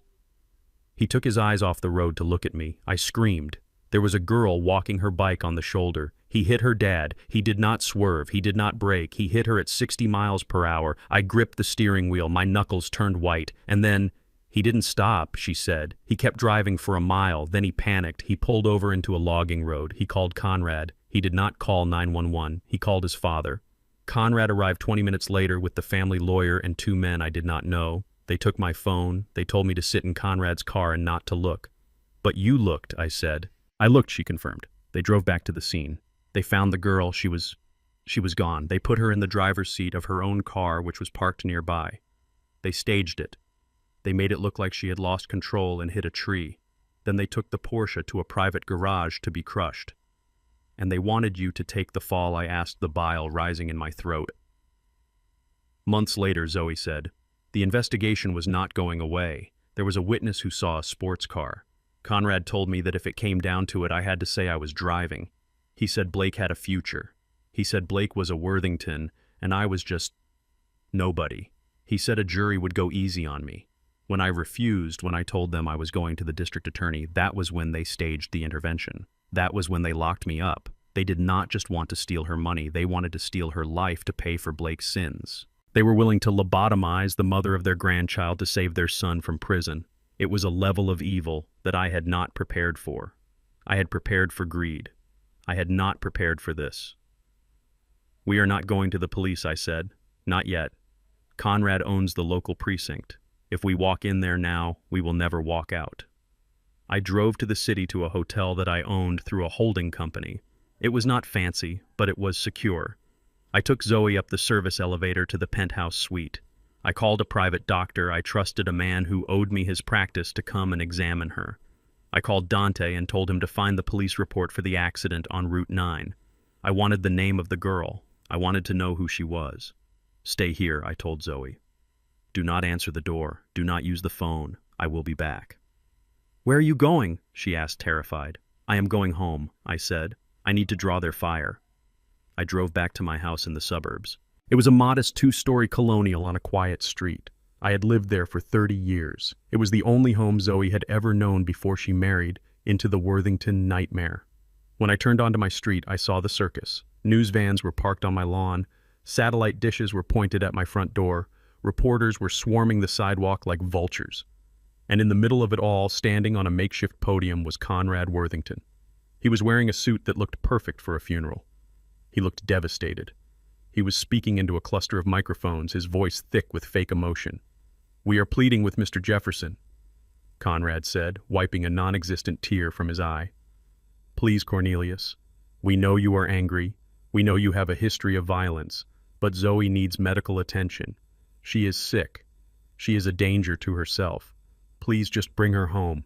We will not press charges. We just want our daughter back. He was good.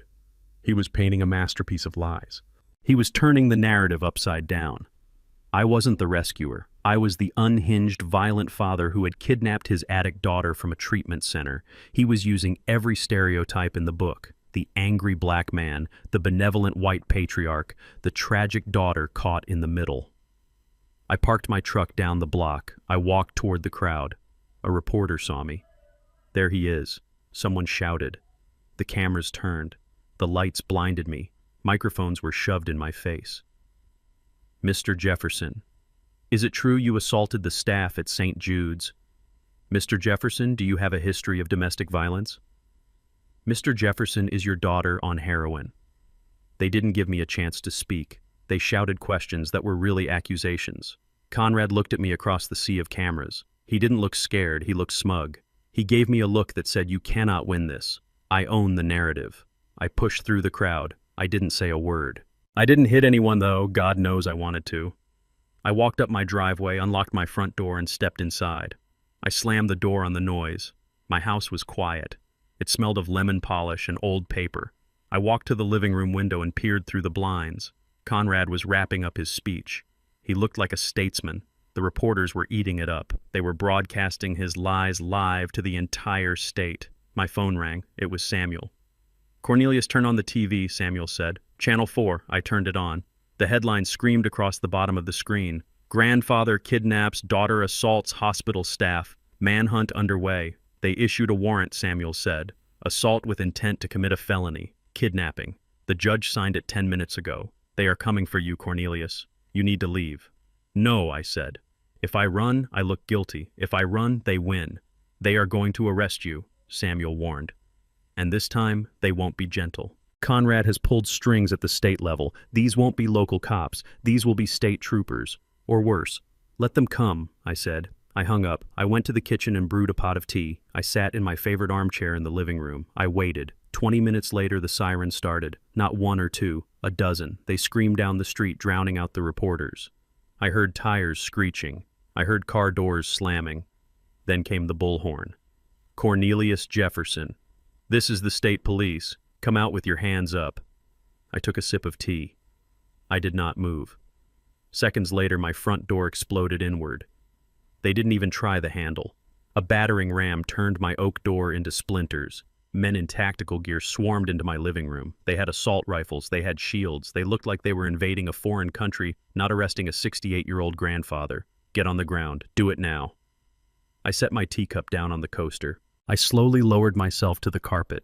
I put my hands behind my head. They were on me instantly. A boot slammed into my back, driving the air from my lungs. A knee pressed my face into the rug. They zip-tied my wrists so tight my fingers went numb. Clear, shouted one. No sign of the girl, shouted another. They hauled me up and threw me onto the sofa. A man in a suit walked in. He wasn't in uniform. He wore a trench coat and a sneer. I recognized him. Detective Vance. He was known in the neighborhood. He was known for solving cases by finding evidence that wasn't there before. He was Conrad's fixer with a badge. Where is she? Cornelius Vance asked, leaning into my face. I stared at him. I said nothing. Have it your way, Vance said. Boys tear this place apart. Look for drugs. Look for weapons. Look for anything that tells us where he took her. They destroyed my home. They ripped the cushions off the sofa. They pulled the books off the shelves. They smashed my wife's vase collection. It wasn't a search. It was a punishment. Vance stood by the fireplace watching. He caught the eye of a uniformed officer near the kitchen. He gave an almost imperceptible nod. The officer, a young guy with nervous eyes, reached into his pocket. He pulled out a clear plastic bag filled with white powder. He walked over to my recliner, the one I had just been sitting in. He knelt down. He pretended to look under the cushion. When he pulled his hand back, the bag was in it. Sarge, the officer shouted. I found something. Vance walked over. He picked up the bag with a gloved hand. He held it up to the light. Well, well, Vance said, looking at me with a mock expression of disappointment. Heroin. A lot of it. Looks like we found the source of your daughter's addiction, Cornelius. Looks like you are not just a kidnapper. You are a dealer. My heart should have been racing. I should have been screaming that it was a plant. I should have been begging them to believe me. But I sat there calm as a frozen lake. I watched Vance bag the evidence. I watched them high-five each other with their eyes. They thought they had nailed me. They thought they had the silver bullet that would put me away for 20 years and give Conrad full custody of Zoe and the land. Vance walked over to me. He leaned down close to my ear. You messed with the wrong family, old man, he whispered. You are going to die in prison. I looked him in the eye. I didn't blink. Maybe I said. Or maybe you should have checked the ceiling. Vance frowned. What? I nodded upward. In the corner of the room, hidden inside the smoke detector, a tiny red light blinked. It was one of 12 4K cameras I had installed 5 years ago after a break-in down the street. It recorded everything. It recorded the raid. It recorded the destruction. And it recorded in perfect high definition the officer pulling the bag of heroin out of his own pocket and shoving it under my cushion. And it wasn't just recording to a hard drive, it was uploading to a cloud server in real time. A server that Samuel had access to. A server that was currently broadcasting a private feed to my legal team. Vance looked up. He saw the lens. The color drained from his face faster than water from a cracked tub. I smiled. It was the first time I had smiled all day.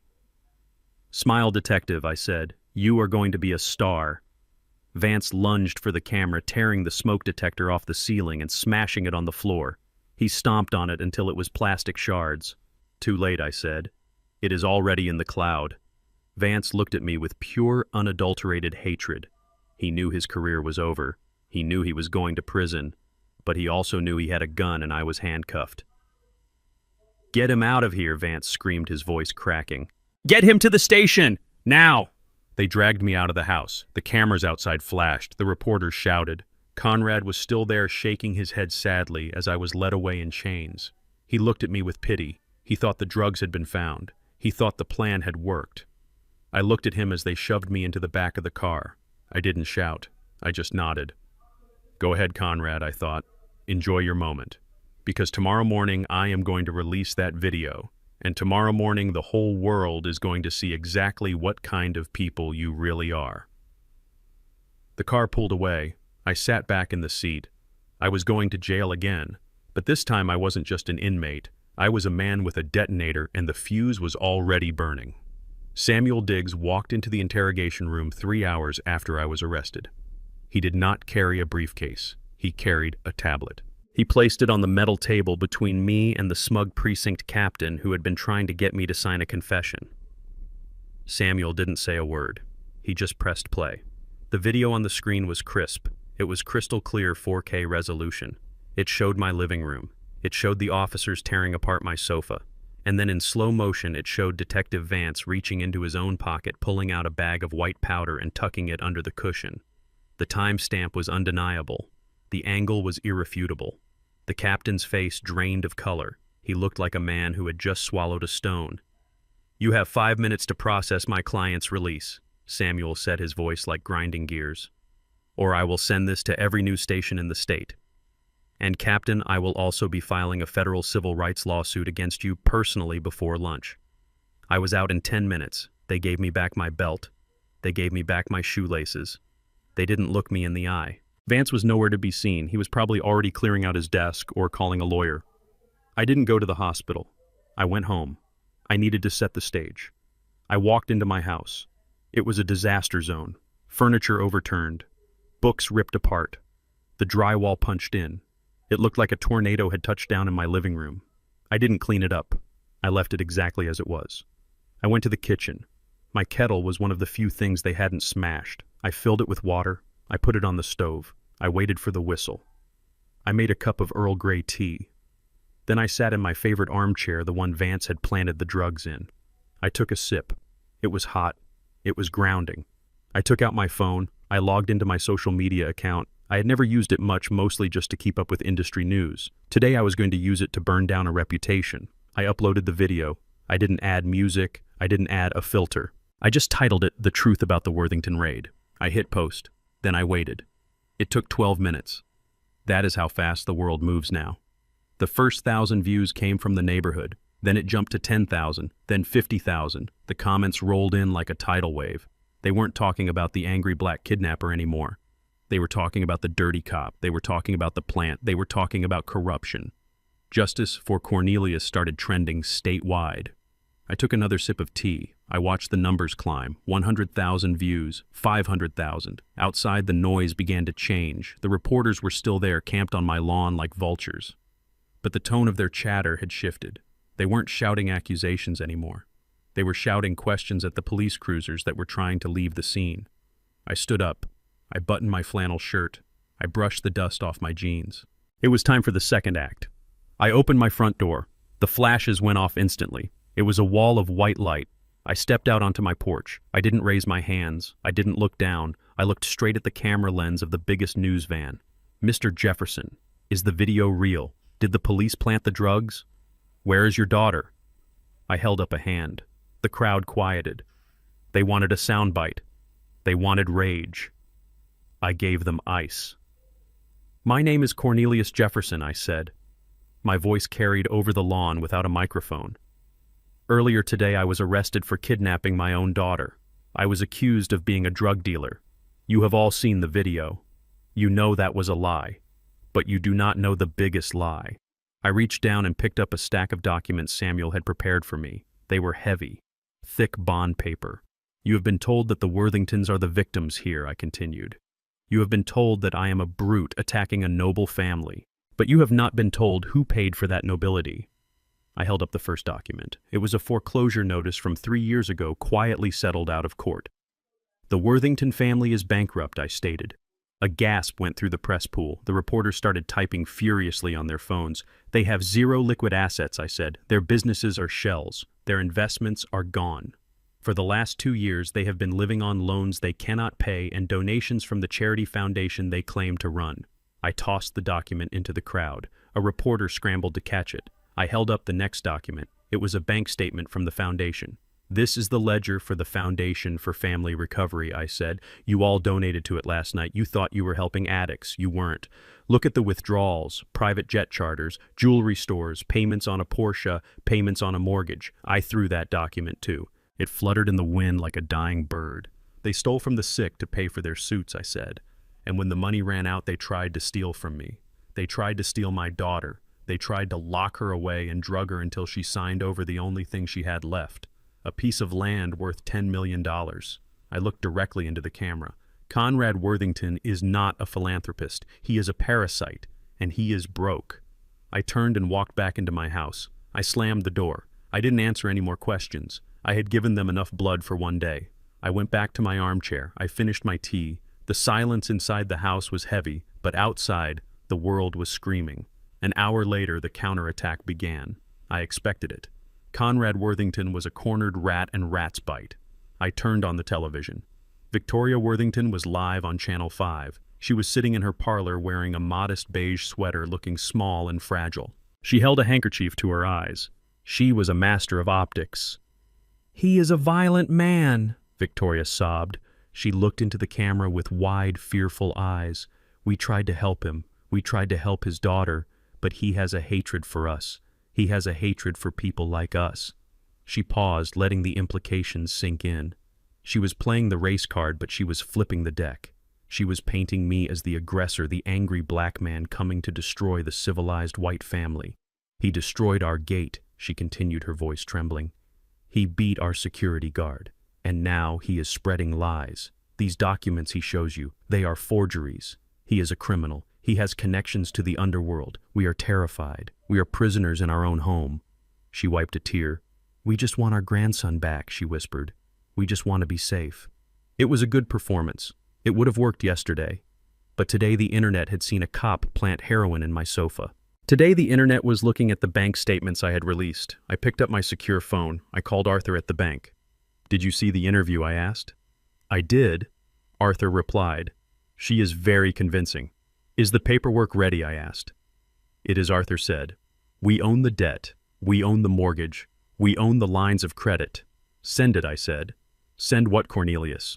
"The demand letter." "No," I said. "Send the foreclosure notice. Accelerate the debt. They are in default. They have missed 3 payments on the house in the last 6 months. The previous bank let it slide because of who they are." "I am not the previous bank," Cornelius, Arthur warned. "If we do this, we have to give them notice." "Give them 24 hours, I said.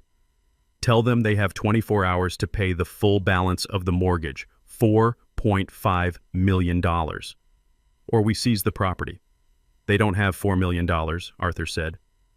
"I know," I replied. "That is the point." I hung up. I walked to the window. The sun was setting. The reporters were still there editing their footage, preparing for the evening news cycle. Victoria Worthington wanted to talk about being a prisoner in her own home. Tomorrow she wouldn't have a home to be a prisoner in. I sat back down. I felt a deep exhaustion settling into my bones. I missed Zoe. I missed Leo. I wanted to be a grandfather who took his grandson fishing. Instead, I was a general in a war I never wanted. But I would finish it. I would strip them of every layer of protection they had. I would take their money. I would take their reputation. I would take their house. And when they were standing naked in the street, shivering in the cold reality of their own making, then maybe they would understand what it felt like to be powerless. My phone pinged. It was a text from Dante. "Blake is on the move," it read. I stared at the screen. Blake wasn't at the house. He wasn't with his parents.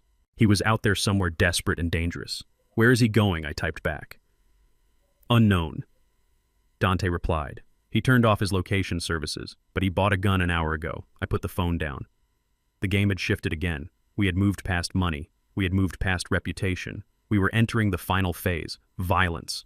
I checked my own security system. The cameras were recording. The doors were reinforced. But a lock only keeps out an honest man, and Blake Worthington was no longer honest. He was a cornered animal. I stood up and walked to the gun safe in the hallway closet. I dialed the combination. The heavy door swung open. I reached inside and took out my old service revolver.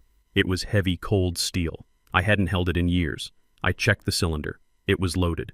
I put the gun on the table next to my teacup. "Come on, Blake," I whispered to the empty room. "Come and get it." The foreclosure notice hit the Worthington mansion like a mortar shell, destroying the facade of their invincibility. But rats do not just die when their nest is destroyed, they bite. Blake Worthington was a man who had never been told no in his entire life, and now he had lost his money, his reputation, and his home. He snapped. My private investigator, Dante, called me at 2 a.m, his voice tight with urgency. The tracker on Blake's phone had gone dark, but not before pinging near the safe house where Victoria and Conrad were hiding. Blake did not go there for comfort, he went there for leverage. I drove to the safe house, my tires tearing up the asphalt. The front door was wide open, a gaping maw in the night.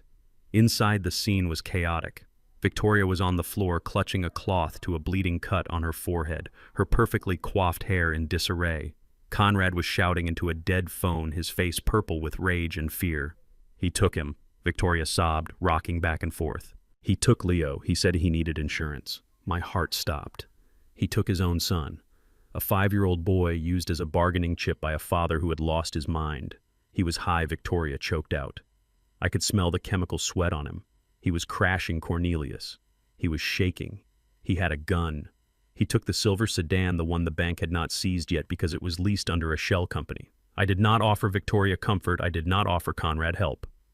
I turned on my heel and walked out. My grandson was in the hands of a desperate addict with a gun, and every second I wasted listening to their whining was a second Leo was in danger. My phone rang at 3:15. The number was blocked. I answered it immediately, my hand gripping the phone so hard the plastic creaked. "Cornelius." Blake's voice was jagged, broken glass wrapped in panic. "I know you can hear me. Where is he, Blake?" I asked, my voice the eye of the hurricane, calm and deadly. "He is right here," Blake said. "He is sleeping. For now." Then came the sound that haunts me still, a high-pitched manic laugh that sounded wet and ugly. "I want $10 million, Cornelius. Cash, unmarked bills, and I want a helicopter at the private airfield in 2 hours. Or Leo wakes up in a world of hurt."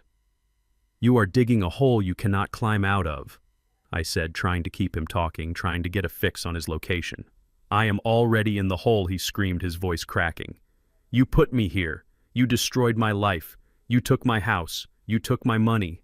Now you are going to pay for my exit ticket." I heard a small whimper in the background. "Daddy, I want to go home." "Shut up," Blake yelled away from the phone. "Do not hurt him, Blake," I said, my voice dropping an octave. "If you touch one hair on his head, there is no place on earth you can hide from me. 10 million. 2 hours. Or I start sending pieces." The line went dead. Conrad had followed me out to the driveway. He looked old suddenly, his arrogance stripped away by the reality of his son's madness. "Call the police," Conrad demanded, his hands shaking. "Call the FBI. We need a negotiator." "No," I said. "You own the police chief. You have dinner with the FBI director. If I call them, they will turn this into a siege. They will bring snipers. They will surround him. Blake is paranoid and high. If he sees a flashing light, he will kill Leo. He will not hesitate." "Then what are we going to do?" Conrad asked, his voice trembling with the first genuine fear I had ever seen in him. "We cannot just let him run." "I am going to handle it," I said. "My way." I walked away from the broken patriarch. I got into my truck. I did not turn on the ignition immediately. I sat in the dark, breathing in the scent of old leather and dust. I needed a plan that did not involve sirens. I needed an army that did not wear badges. I picked up my secure phone again. I did not call a banker. I did not call a lawyer. I called Big Mike. Big Mike was the head of the Tri-State Transport Union. He was a man I had worked with on the docks 40 years ago, a man whose pension fund I had personally saved when corporate vultures tried to raid it in the 90s. He owed me nothing, but he would give me everything. Cornelius Mike's voice rumbled like a diesel engine. "It is late. I need eyes, Mike," I said. "I need every set of eyes you have on the road. What are we looking for?" "Silver sedan, late model, license plate Bravo Lima 69er, driven by a desperate man, carrying a 5-year-old boy." Mike did not ask why. He did not ask for police reports. He knew that if I was calling at this hour, it was life or death. "Consider it done, brother." Within 10 minutes, the call went out. It was not on the police band. It was on the CB radios. It was on the encrypted dispatch channels of every trucking company, every construction crew, every sanitation fleet in the state. I had built this city, not just the buildings, but the networks. I had hired the men who poured the concrete. I had paid for the weddings of the women who drove the buses. I had stood on the picket lines when the strikes turned violent. They did not know me as the wealthy recluse Cornelius Jefferson. They knew me as the man who never bounced a check, the man who kept his word, the man who was one of them. The city woke up. Headlights flickered on in truck stops along the interstate. Delivery vans changed their routes to sweep secondary roads. Garbage trucks slowed down to scan alleyways and dead ends. Construction workers on the night shift climbed their cranes to scan the horizon. 20,000 pairs of eyes were looking for my grandson. Blake thought he was running through an empty night. He thought the roads were just asphalt and concrete. He did not realize he was running through a living web. A web built of loyalty and sweat and blood, and I was the spider in the center pulling the strings. I drove toward the city center, keeping my phone on the dashboard. I watched the reports roll in on the secure app Mike used for union business. Nothing on Route 9. Clear on the interstate. Nothing downtown. Then at 4 in the morning, the radio crackled. I got him, a voice said. It was deep and gravelly. Concrete Mixer 42. He just passed me on the service road near the old industrial park. He is driving erratic. He is heading for the abandoned warehouses by the river. The industrial park. My old stomping grounds. I knew every inch of that place. I had poured the foundations for half those warehouses back in the 80s. It was a maze of rusted steel and broken concrete. A perfect place for a rat to hide. Do not engage, I ordered. Just keep eyes on him. Block the exits if you can, but do not let him see you. 10-4 Mixer 42 out. I started the engine. My truck roared to life. I am coming, Leo, I whispered. I hung up the radio. I wasn't a grandfather anymore. I wasn't a businessman. I was a force of nature. And I was bringing the storm. I drove fast, but controlled. I knew the layout of the industrial park. There was only one way in and one way out unless you knew the service tunnels. Blake would corner himself. He would go to the biggest building, the old steel mill, thinking he could hold out there. As I drove, I thought about the man Blake had become. He was a product of a system that taught him he could buy his way out of anything. He thought money was power. He thought influence was power. He did not understand that real power comes from the people who build your world, the people who drive your roads, the people who fix your pipes. He had spent his life looking down on them. Now they were the ones hunting him. I turned off my headlights as I approached the industrial sector. I saw the silhouette of the concrete mixer blocking the north road. The driver flashed his lights once. I nodded. I pulled into the shadows of a dilapidated warehouse. I checked my revolver one last time. 6 rounds. No safety. I got out of the truck. The air smelled of rust and river water. It was quiet. Too quiet. Then I heard it, a child crying. It was faint, echoing off the metal walls of the old mill. Leo. I moved toward the sound. I moved like a ghost.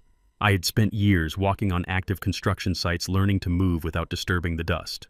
I reached the main doors of the mill. They were chained shut, but the side entrance was ajar. I slipped inside. The cavernous space was lit by a single work light Blake must have brought with him. He was pacing back and forth on the catwalk 20 feet above the concrete floor. He was shouting into his phone, probably trying to call his father again.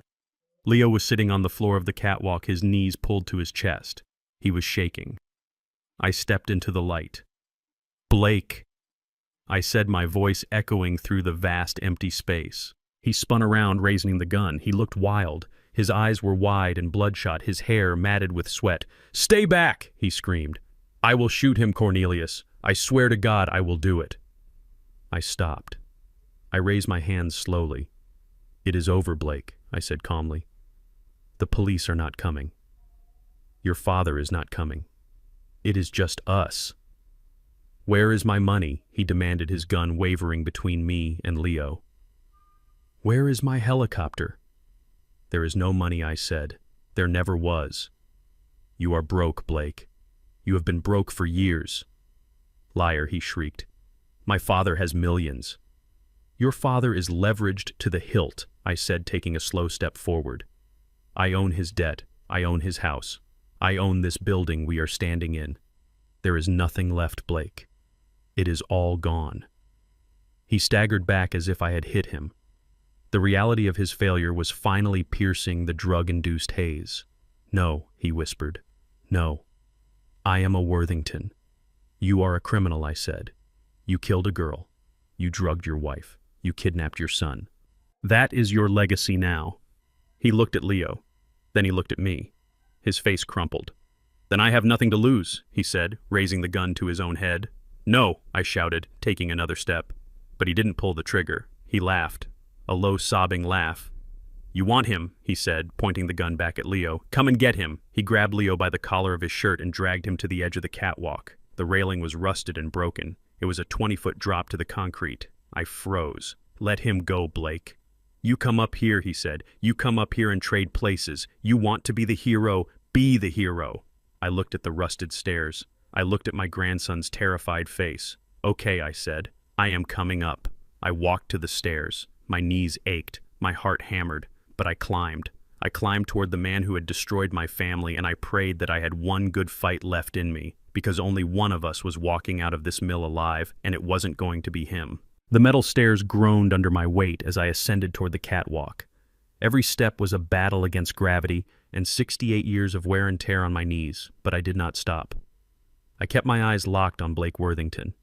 He stood 20 feet above the concrete floor, swaying slightly, his expensive suit ruined by sweat and grime.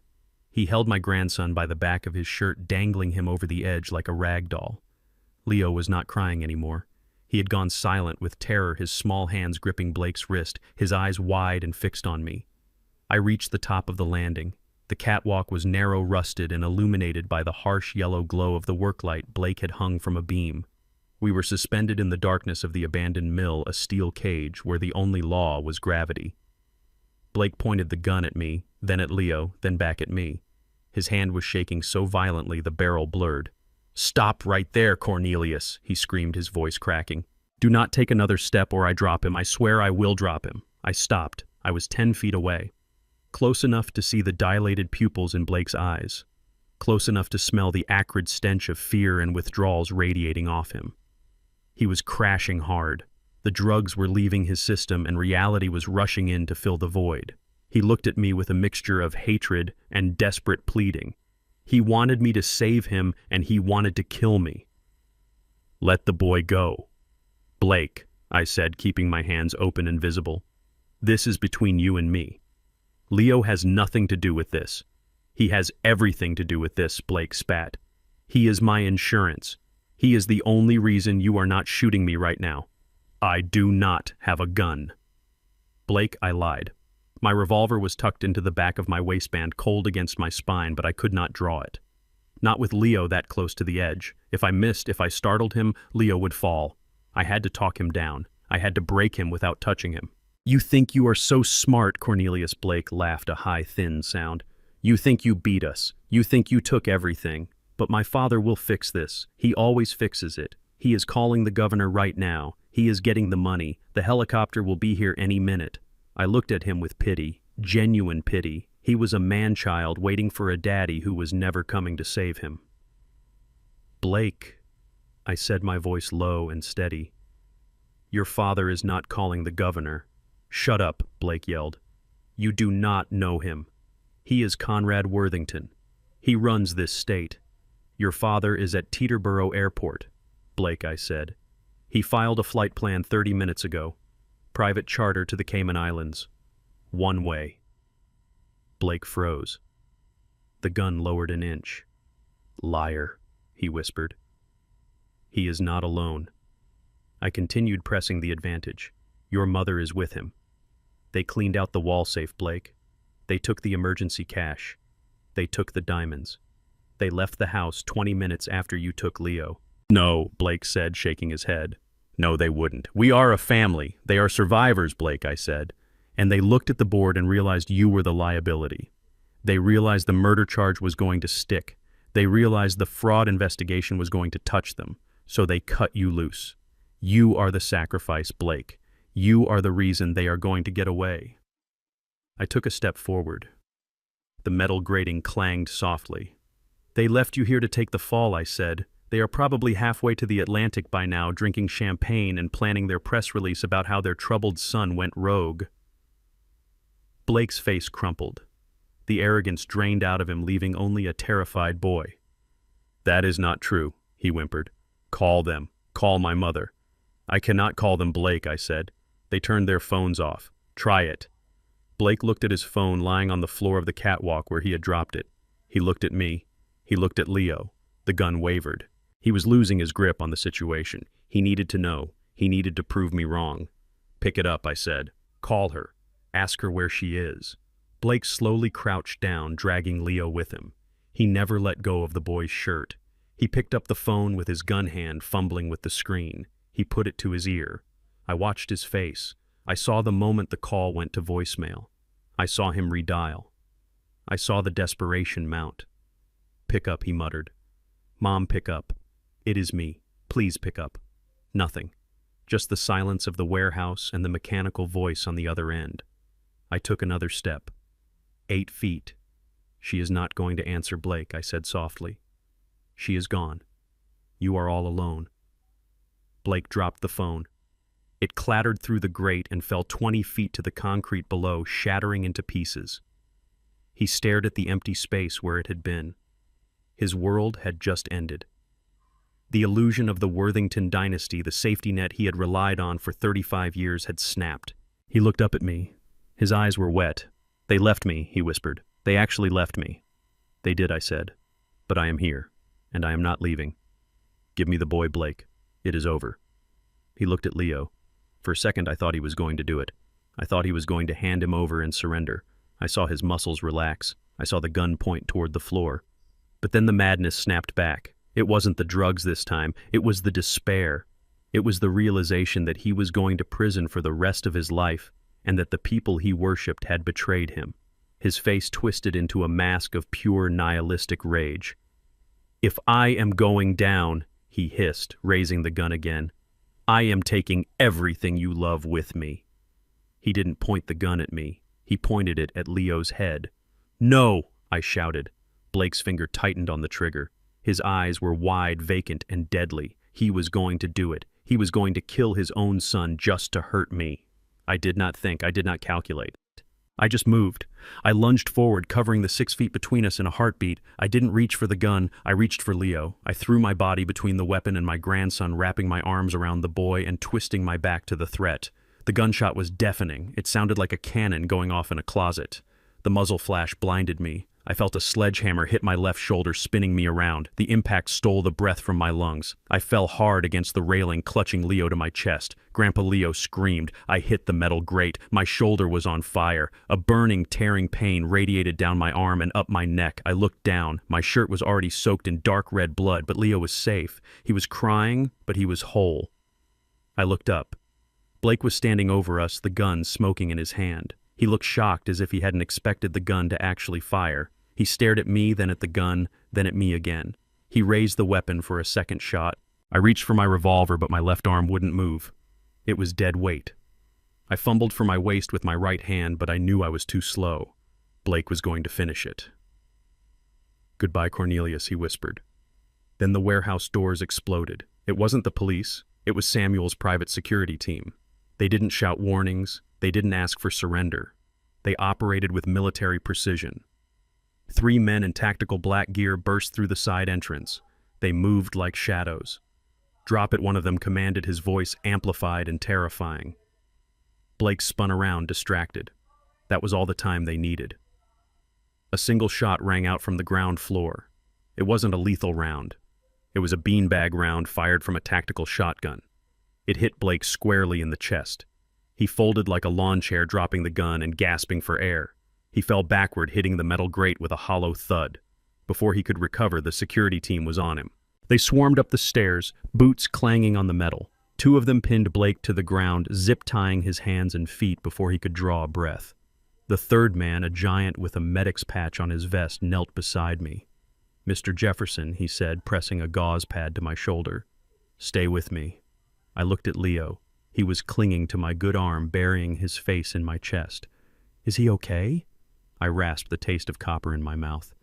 "He is fine, sir," the medic said, checking Leo quickly. "Not a scratch. You took the hit." I looked over at Blake. He was screaming now, thrashing against the restraints, cursing his parents. cursing me, cursing the world. He looked small. He looked pathetic. The medic applied pressure to my wound. The pain was blinding, white-hot and sharp, but beneath it I felt a profound sense of peace. "It is over," I whispered to Leo, stroking his hair with my trembling hand. "It is all over." Samuel walked into the warehouse a moment later. He was wearing a trench coat over his pajamas. He looked at the scene, the blood, the subdued gunman, the terrified child. He walked up the stairs and stood over me. "The ambulance is 2 minutes out, Cornelius," he said, his voice shaking slightly. "Did you get them?" I asked, gritting my teeth against the pain. "We got them," Samuel confirmed. "Airport security detained Conrad and Victoria at the gate. Their passports were flagged. Your bank froze their assets mid-transaction. They are in custody." I closed my eyes. The fire in my shoulder was spreading, but so was the victory. "Good," I said. Blake was still screaming as they dragged him down the stairs. "I am a Worthington. You cannot do this to me." I opened my eyes and looked at him one last time. "You are nothing, Blake," I said, my voice weak but carrying through the silence. "You are just a man who owes a debt, and I am here to collect." The medic loaded me onto a stretcher. Leo refused to let go of my hand, so they let him ride with me. As they carried me out into the cool morning air, I looked up at the sky. The sun was rising, painting the clouds in shades of gold and purple. I was bleeding. I was broken. I was exhausted. But I had my grandson, and the Worthington Empire was nothing but ash in the wind. "We won, Leo," I whispered as the darkness at the edge of my vision began to close in. "We won." While the paramedics were cutting the blood-soaked shirt off my back in the back of the ambulance, my lawyer Samuel was receiving a play-by-play of the scene unfolding at JFK International Airport. It was a scene I had orchestrated with the precision of a demolition expert. Conrad and Victoria Worthington were trying to flee the country. They had booked 2 first-class tickets to the Cayman Islands on a commercial flight because their private charter had been grounded by a lien I placed on the aircraft an hour earlier. They were standing at the check-in counter, surrounded by Louis Vuitton luggage, trying to look like a power couple going on a holiday rather than 2 fugitives running from the wreckage of their lives. According to the report, Conrad handed the ticket agent his platinum credit card with the air of a man who owns the airline. He was sweating, though. His eyes were darting around the terminal, looking for police, looking for creditors, looking for me. The agent swiped the card. She frowned. She swiped it again. I can imagine the look on Conrad's face when she looked up and said, "I am sorry, sir, but this card has been declined." Conrad must have laughed that nervous, high-pitched laugh of his. "Try it again," he would have demanded. "There is a mistake. I have $1 million limit on that card." But there was no mistake. My bank had frozen every asset linked to his Social Security number. He produced another card. Declined. And another. Declined. Victoria began to hiss at him, her voice rising in panic, telling him to fix it, telling him not to embarrass her. People were starting to stare. The line behind them was growing restless. Finally, in a fit of desperation, Conrad pulled out a stack of cash from his briefcase. "Here," he shouted, throwing the bills on the counter. $5,000. Just give us the boarding passes." That was the mistake. Large cash transactions at an international terminal trigger protocols. The agent signaled security. Then came the passports. Conrad had paid a forger $10,000 for 2 expedited passports under false names. They were high-quality fakes, the kind that might fool a hotel clerk, but they do not fool the Department of Homeland Security database. The agent scanned them. A silent alarm tripped in the TSA office. Within seconds, 4 federal agents materialized from the crowd. They did not ask politely. They did not care about Conrad's golf handicap or Victoria's charity galas. They grabbed Conrad by the arms and slammed him against the ticket counter. Victoria screamed, claiming she was being assaulted, claiming she knew the governor, claiming they were making a terrible mistake. The entire terminal watched as the great Worthington matriarch was handcuffed, face pressed against the cold linoleum floor, her skirt hiked up, her dignity stripped away. They were dragged out screaming, leaving their expensive luggage spinning on the carousel. They didn't make the flight. They made the news. 12 hours later, I walked into the county detention center. My left arm was in a sling strapped tight against my chest. The bullet wound throbbed with a dull, heavy ache that radiated up my neck. but the pain kept me sharp. It reminded me why I was there. I had refused the strong painkillers. I wanted to be clear-headed. I wanted to remember every detail of this conversation. Samuel tried to stop me. He told me to go home and rest. He told me the lawyers would handle it. But this was personal. I needed to see her. I needed to look her in the eye one last time. The guard led me to the visitation room. It was a small concrete box divided by a thick pane of plexiglass. The air smelled of industrial cleaner and sweat. I sat down on the metal stool, my bones protesting the hard surface. A moment later, the door on the other side opened. Victoria walked in. She was wearing an orange jumpsuit that hung loosely on her frame. Her hair, usually sprayed into a helmet of perfection, was flat and greasy.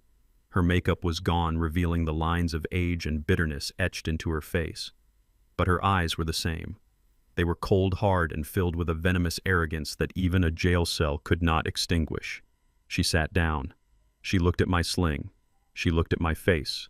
She did not look ashamed. She looked furious. "You look terrible, Cornelius," she said, her voice tinny through the speaker.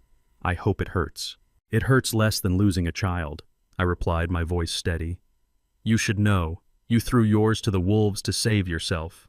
She scoffed. She leaned forward, her breath fogging the glass. "You think you have won, don't you? You think because you have some money and some dirty connections you can destroy us? You are a fool. This is a misunderstanding. Conrad is making calls right now. We have friends in Washington. We have friends in the State House. By tomorrow morning we will be out on bail, and you will be facing a lawsuit for malicious prosecution that will bankrupt you."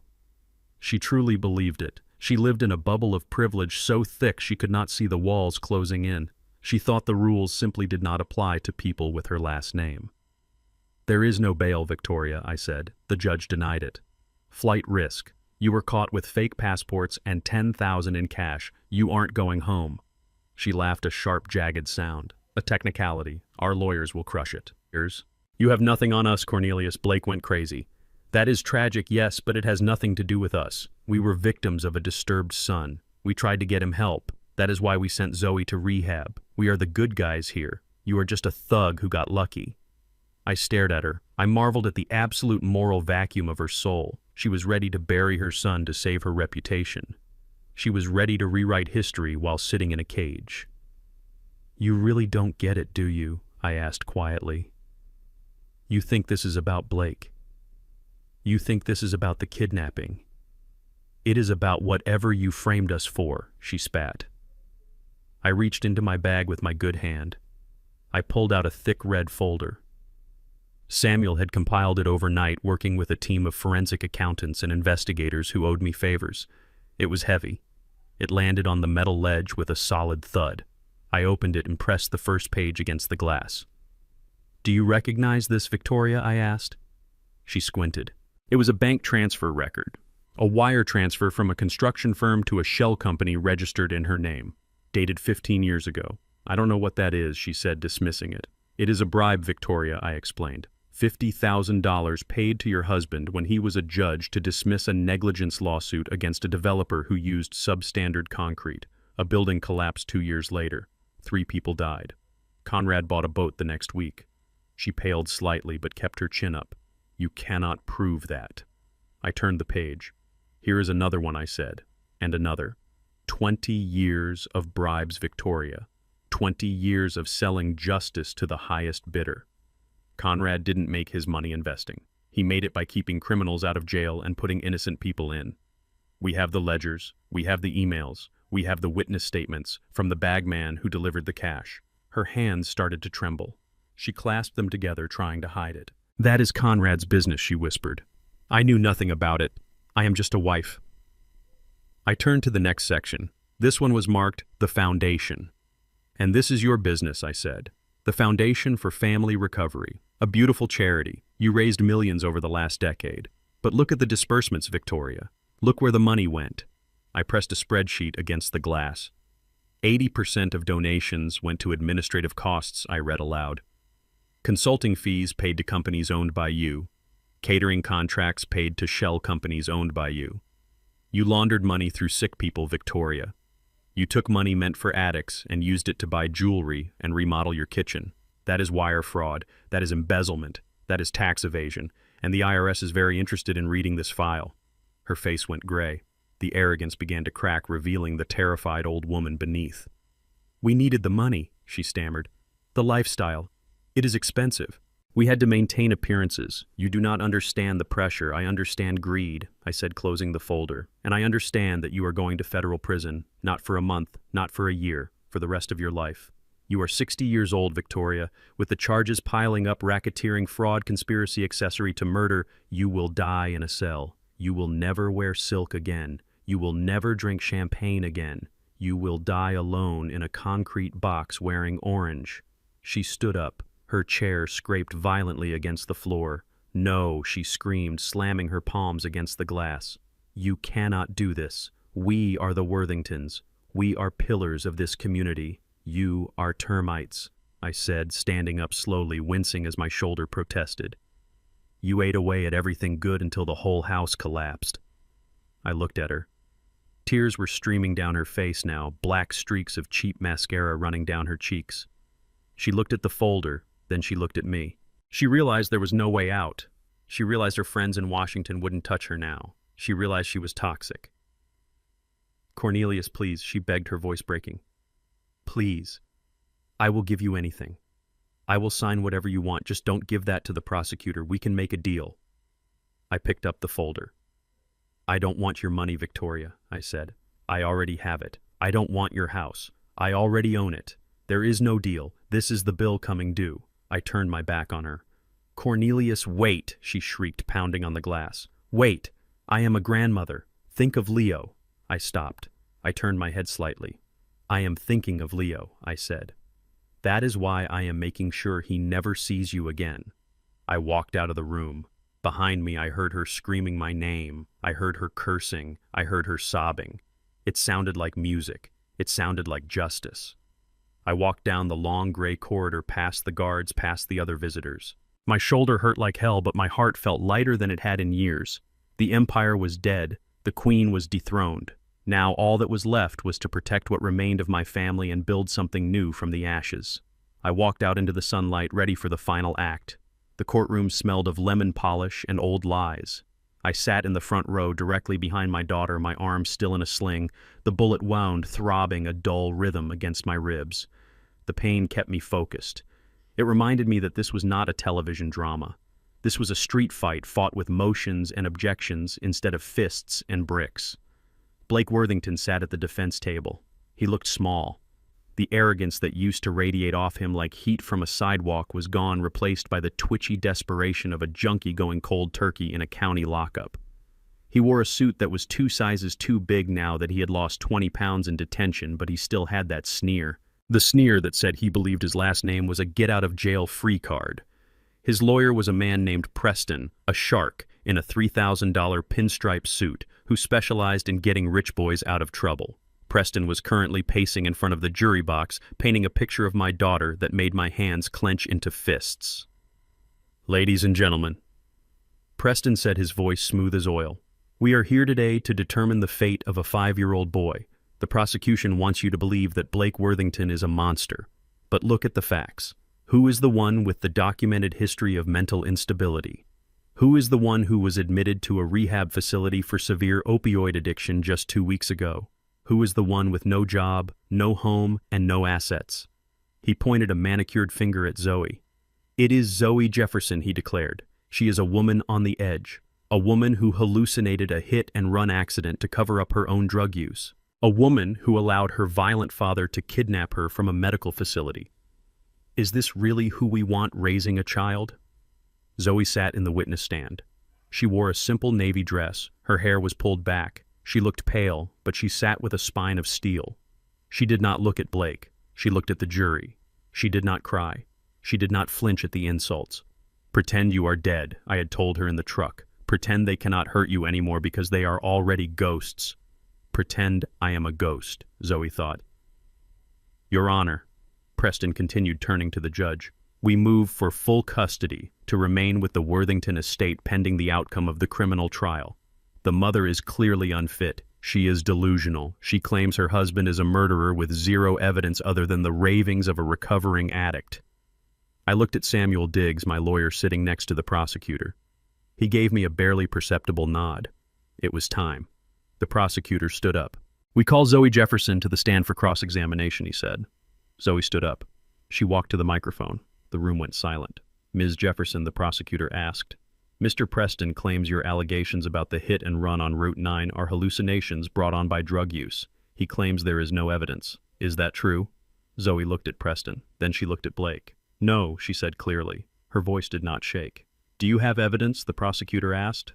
"I do," Zoe said. She reached into her pocket and pulled out a small black smartphone. It was not her current phone. It was an old model one she had stopped using years ago. Or so Blake thought.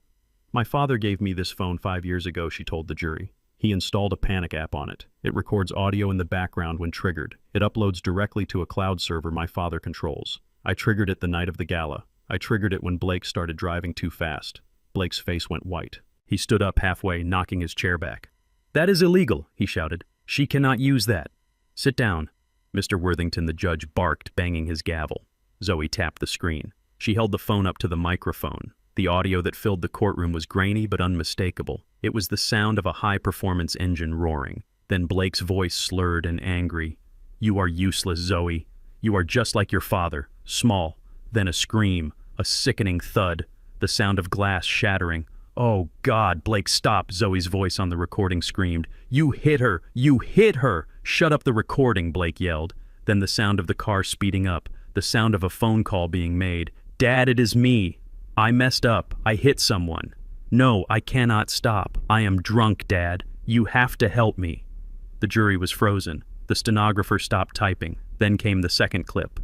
This one was quieter. It was the sound of a room with good acoustics. "Listen to me, you stupid girl." This was Victoria Worthington's voice. Cold, imperious. "Blake has a future. You do not. You are going to tell the police you were driving? You are going to say you swerved to avoid a deer. If you do not, we will take Leo. We will bury you, Zoe. We will make you look so crazy no one will ever believe a word you say. Do you understand me? You are a nobody. We own this town." Zoe stopped the playback. The silence that followed was heavy. It was the sound of a narrative shattering into a million pieces. Preston, the defense lawyer, looked like he had been slapped.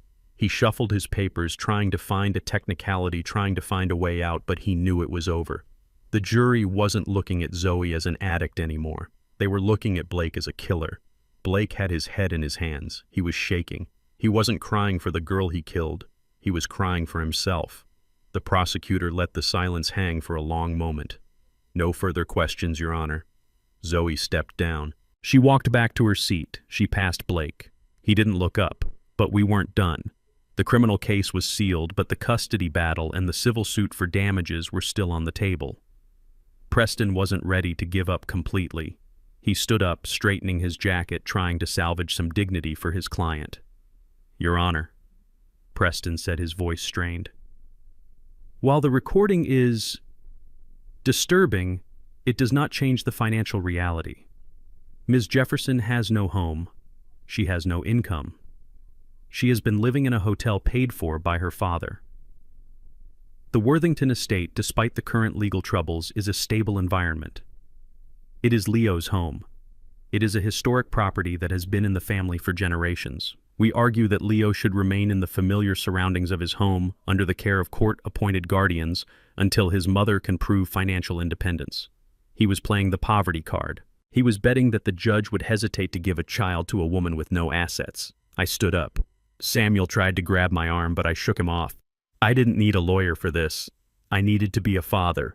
"Your Honor," I said, my voice booming in the quiet room, "I would like to address the issue of the Worthington estate." The judge looked at me over his glasses.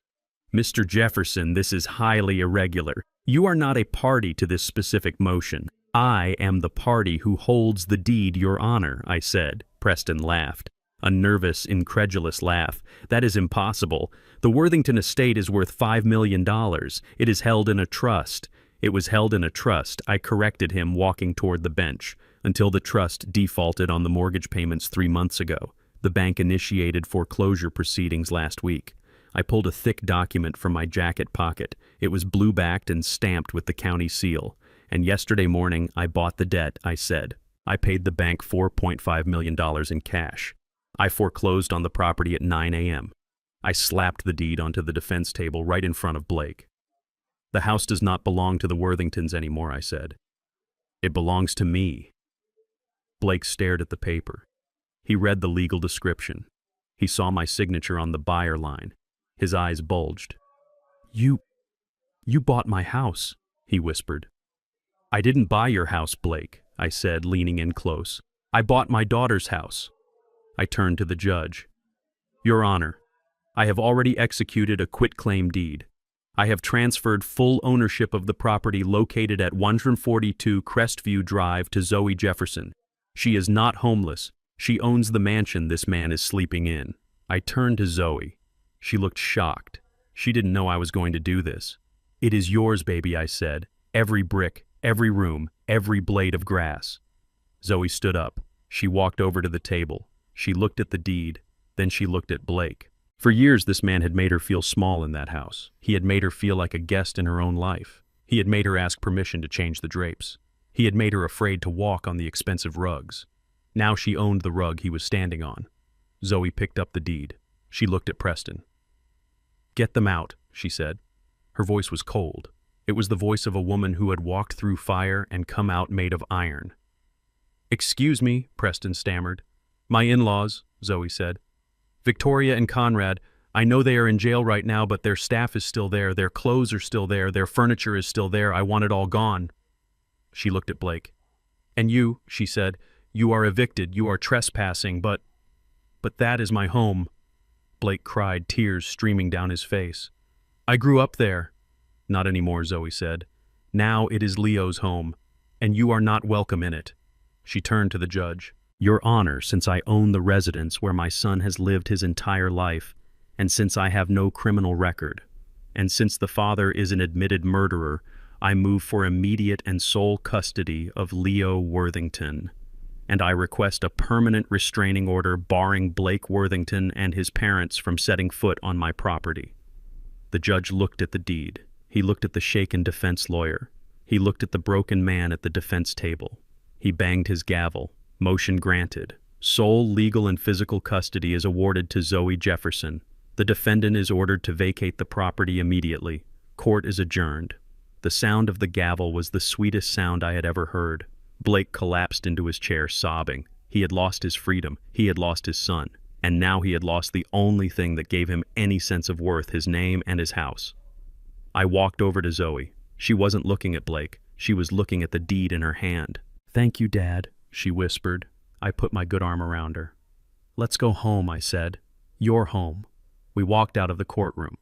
Behind us, the bailiffs were moving in to take Blake back to his cell. He was screaming something about unfairness, something about his rights. No one was listening. Outside, the sun was shining. It was a bright, clear day. The war wasn't over yet. There were still loose ends to tie up. There was still a charity to dismantle and a legacy to erase. But the hardest battle was won. We got into my truck. Where to, Dad? Zoe asked. To the estate, I said, starting the engine. I want to see you change the locks, and I want to help you throw Victoria's portrait into the dumpster. Zoe smiled. It was the first real smile I had seen on her face in years. Let's do it, she said. I drove toward the hills. For the first time in a long time, I didn't feel like a contractor or a fighter. I just felt like a dad, and that was enough. 3 days after the trial ended, the real reckoning began. It did not happen in a courtroom with a judge and a stenographer. It happened in the cold concrete reality of the state penitentiary where Blake Worthington was being processed. He thought he was safe. He thought that because he was a Worthington, he would be placed in a minimum security wing with white-collar criminals who played tennis. He was wrong. The moment the guilty verdict was read, his protection evaporated. The cartel lenders he owed $5 million to did not care about appeals or legal motions. They cared about payment. And since Blake could no longer pay with money, he had to pay with flesh. I received the report from a contact inside the corrections department. Blake had been in general population for less than 6 hours when it happened. He was cornered in the shower block. There were no cameras there. 3 men approached him. They did not have shivs. They had fists. They delivered a message from the investors Blake had defrauded. They broke his ribs. They broke his nose. They shattered his orbital socket. When the guards found him, he was curled in a fetal position, sobbing not for his lawyer but for his mother. He was moved to protective custody in the infirmary, but the damage was done. The word was out. Blake Worthington was not a protected prince anymore. He was a target. He would spend the next 20 years looking over his shoulder, jumping at shadows, living in a constant state of terror. It was a cruel fate, but it was the fate he had carved for himself when he decided to treat human lives as collateral. While Blake was learning the laws of the prison yard, his parents were learning the laws of survival in the federal detention center. Conrad and Victoria were facing racketeering and fraud charges that carried life sentences. The prosecutor offered a deal. One deal. The first one to cooperate would get a reduced sentence recommendation. The other would die in prison. It took Conrad less than 10 minutes to turn on his wife of 40 years. He sat in the interrogation room, sweating through his orange jumpsuit, and spilled everything. He told the agents that the charity fraud was entirely Victoria's idea. He claimed she forged his signature on the checks. He claimed she was the mastermind behind the money laundering and that he was just a confused old man who did what he was told. He painted her as a Lady Macbeth manipulating him from the shadows. In the next room, Victoria was doing the exact same thing. She told the agents that Conrad was abusive, that he forced her to embezzle the funds to pay for his gambling debts and his mistresses. She handed over ledgers she had kept hidden for years, detailing his bribes and his illegal land deals. She burned him to the ground, hoping to buy a few years of freedom for herself. The Worthington dynasty did not end with a bang. It ended with two terrified old people screaming accusations at each other through cinder block walls, destroying whatever shred of dignity they had left. They had spent a lifetime building an image of a perfect united family. In the end, they were just rats fighting over a sinking ship. While they destroyed each other, I went to work building something new. The bank foreclosure on the Worthington estate was final. The property was mine, or rather it was Zoe's. But we did not want to live there. That house was poisoned. It was filled with the ghosts of their greed and the echoes of their lies. We decided to liquidate everything. I hired an auction house to sell the contents of the mansion. We sold the antique furniture. We sold the art collection. We sold the crystal chandeliers and the silk rugs. We sold the fleet of luxury cars, including the silver sedan Blake had used to kidnap Leo. We stripped the house to its bare bones. It was a cleansing. Every item that left the house took a little bit of the darkness with it. The sale generated $4 million. Combined with the seized assets from the Worthington bank accounts and the liquidation of their shell companies, we had a pool of nearly $10 million. It was blood money. It was money stolen from charities, money obtained through fraud, money stained with the suffering of innocent people. I did not want a penny of it. Zoe did not want a penny of it. We sat in my kitchen drinking coffee, looking at the bank draft. "What do we do with it, Dad?" Zoe asked. "We give it back," I said. "Not to them, to the people they hurt." We established the Zoe Jefferson Foundation. Its mission was simple: to provide legal defense, financial aid, and safe housing for women and children escaping domestic abuse and coercive control. We wanted to be the safety net that Zoe didn't have. We wanted to make sure that no woman ever had to stay with a monster because she couldn't afford a lawyer or a rent deposit. We bought a building downtown. It was an old hotel that I had renovated years ago. We turned it into a sanctuary. We hired lawyers who were sharks in court but lambs with their clients. We hired therapists. We hired security. We created a fortress of protection for those who had none. The Worthington name had been synonymous with greed and corruption. We erased it. In its place, we built a legacy of protection and justice. Every dollar they had stolen was now being used to fight men exactly like Blake. It was the ultimate poetic justice. A week after the foundation opened, I made one final stop. I drove to a small medical clinic on the outskirts of the city. It was a modest brick building with a peeling sign. This was the office of Dr. Evans. He was the private doctor I had called the night I rescued Zoe from the rehab center. He was the man who had come to the hotel suite at 2 a.m, who had set up a drip to flush the sedatives from her system, who had monitored her vitals for 3 days without sleep. He had refused payment that night. He had told me he was just doing his duty. He had risked his medical license to treat a patient off the books because he saw a father who was desperate to save his child. He was the antithesis of Dr. Thorne and the corrupt medical system the Worthingtons had exploited. I walked into his waiting room. It was crowded with people who looked tired and worn down. This was a clinic for the working poor, for people without insurance. Dr. Evans was standing at the reception desk reviewing a chart. He looked exhausted. "Dr. Evans," I said. He looked up. A smile touched his tired eyes. "Mr. Jefferson, how is Zoe?" "She is healing," I said. "She is strong." "I am glad to hear that," he said. "What can I do for you?" "You already did it," I said. "You saved her life. You gave us the time we needed to clear her head so she could testify. Without you, none of this would have happened." I reached into my pocket and pulled out an envelope. "The foundation we started," I said. "It needs a medical director. Someone who understands that medicine is about healing, not billing. Someone who isn't afraid to stand up to power." I handed him the envelope. Inside was a contract. It offered a salary triple what he was making now and a grant of $2 million to upgrade his clinic and subsidize care for his patients. "We want to partner with you," I said. "We want to send the women and children we help to you. We want to make sure they get the best care regardless of their ability to pay." Dr. Evans opened the envelope. He read the contract. His hands started to shake. He looked at the waiting room full of people he struggled to help every day. He looked at me. There were tears in his eyes. "Cornelius," he said, his voice thick with emotion. This changes everything." "It is just money, Doc," I said, clapping a hand on his shoulder. "It is only good if you do something good with it. You helped me when I had nothing but a prayer. Now let me help you." He shook my hand. His grip was firm and honest. "Thank you," he whispered. I walked out of the clinic and into the sunshine. The air felt cleaner. The weight on my chest, the one I had carried since that phone call at 3 a.m., was finally gone. I had dismantled an empire of lies. I had punished the guilty. I had protected the innocent. And I had paid my debts. I got into my truck. I checked the time. It was almost 3 o'clock. Leo would be getting out of his new school soon. A public school where the kids didn't care about last names. I needed to be there. I needed to be a grandfather. I started the engine and drove away, leaving the past in the rearview mirror where it belonged. The war was over. It was time to live. 1 year later, the view from the 40th floor of the Jefferson Logistics Tower was breathtaking. The city stretched out below a grid of lights and concrete that I had helped build. But I wasn't the one sitting in the CEO's chair. Zoe was. I stood by the window watching her lead the board meeting. She was wearing a tailored cream suit, her hair cut in a sharp professional bob. She did not look like the broken girl I had carried out of that rehab center. She looked like a queen. She was reviewing the quarterly projections for our new affordable housing initiative, pointing out inefficiencies with a laser focus that reminded me so much of her mother. "Gentlemen," she said, her voice clear and authoritative, "we are not cutting corners on the insulation. I do not care what the budget says. We build homes that last. If you cannot make the numbers work, find another supplier. Or I will find another board." The room went silent. Then heads nodded. Pens moved. They respected her.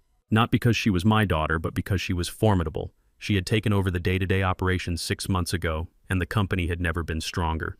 She had taken the pain of the last few years and forged it into armor.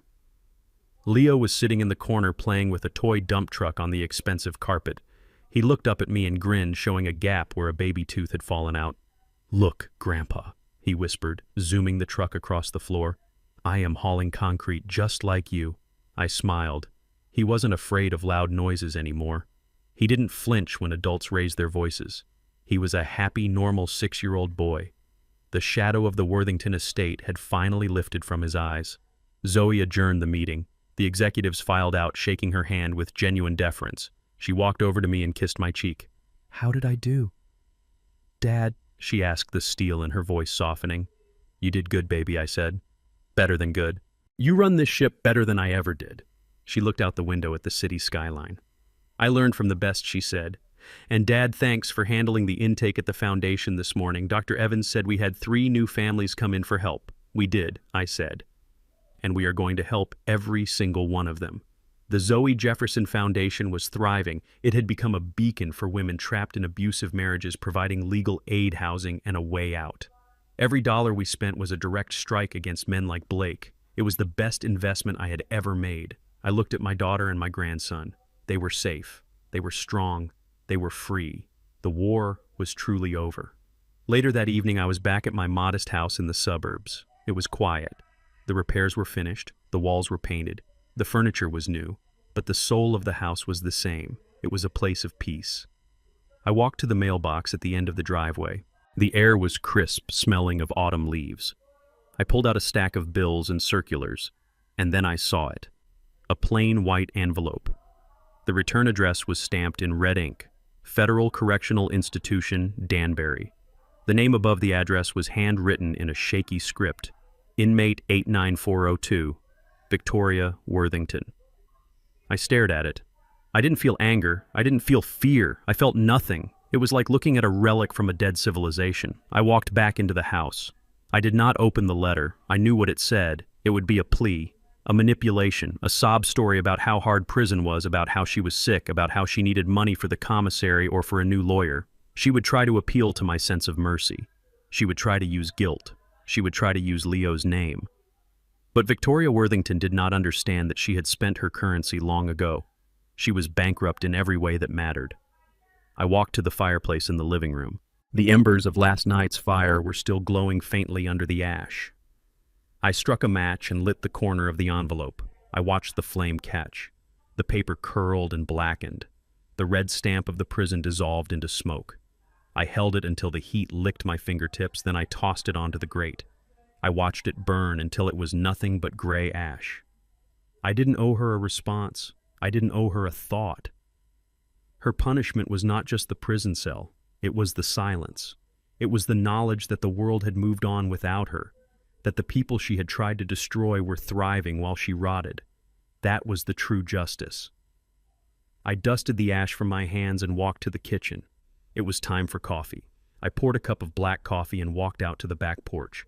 I sat in my rocking chair, the wood creaking familiarly under my weight. The sun was setting, casting long shadows across the lawn I had tended for 30 years. I took a sip. It was hot and bitter, just the way I liked it. I thought about the journey, the gate, the jail cell, the auction, the warehouse. It felt like a lifetime ago, but the scars were still there. My shoulders still ached when it rained, but they were good scars. They were reminders that I had stood my ground. People looked at me when I went to the grocery store now. Some whispered, some pointed. The man who took down the Worthingtons, the contractor who bought a bank. But most people just saw an old black man in a flannel shirt sitting on his porch drinking coffee. And that was fine by me. I didn't need them to know the extent of my power. I didn't need them to know about the accounts or the properties or the influence. I knew. Zoe knew. And the Worthingtons certainly knew. I had taught them a lesson that I hoped would echo in the halls of their country clubs for generations. Never underestimate a father. Never assume that a man is weak because he is quiet. Never assume that a man is poor because he is humble. And never ever touch his family. I looked at the house next door where a young couple was moving in. They waved at me. I waved back. I was just Cornelius. I was a neighbor. I was a grandfather. But if the devil ever came knocking at my door again, if anyone ever tried to hurt the people I loved, they would find out that the old contractor still had plenty of fight left in him. I took another sip of coffee and watched the stars come out. The world was right. My daughter was a queen. My grandson was a child again. And the monsters were in cages. It was a good night. And tomorrow, I had a garden to tend. Lesson learned. I learned that true power doesn't need to shout. The Worthingtons built their empire on the perception of wealth, but it was hollow. I built mine on concrete loyalty and silence. They mistook my humility for poverty and my patience for weakness. That was their fatal error. Never let anyone define your worth by your zip code or the clothes on your back. Dignity cannot be bought. It must be earned through action. And remember, the most dangerous person in the room is often the one who has nothing to prove to the world but everything to protect for his family. Call to action. Did you enjoy this story of justice? Let me know which city you are listening from in the comments below. If you liked the video, please hit like and subscribe to the channel for more stories like this. See you in the next life story.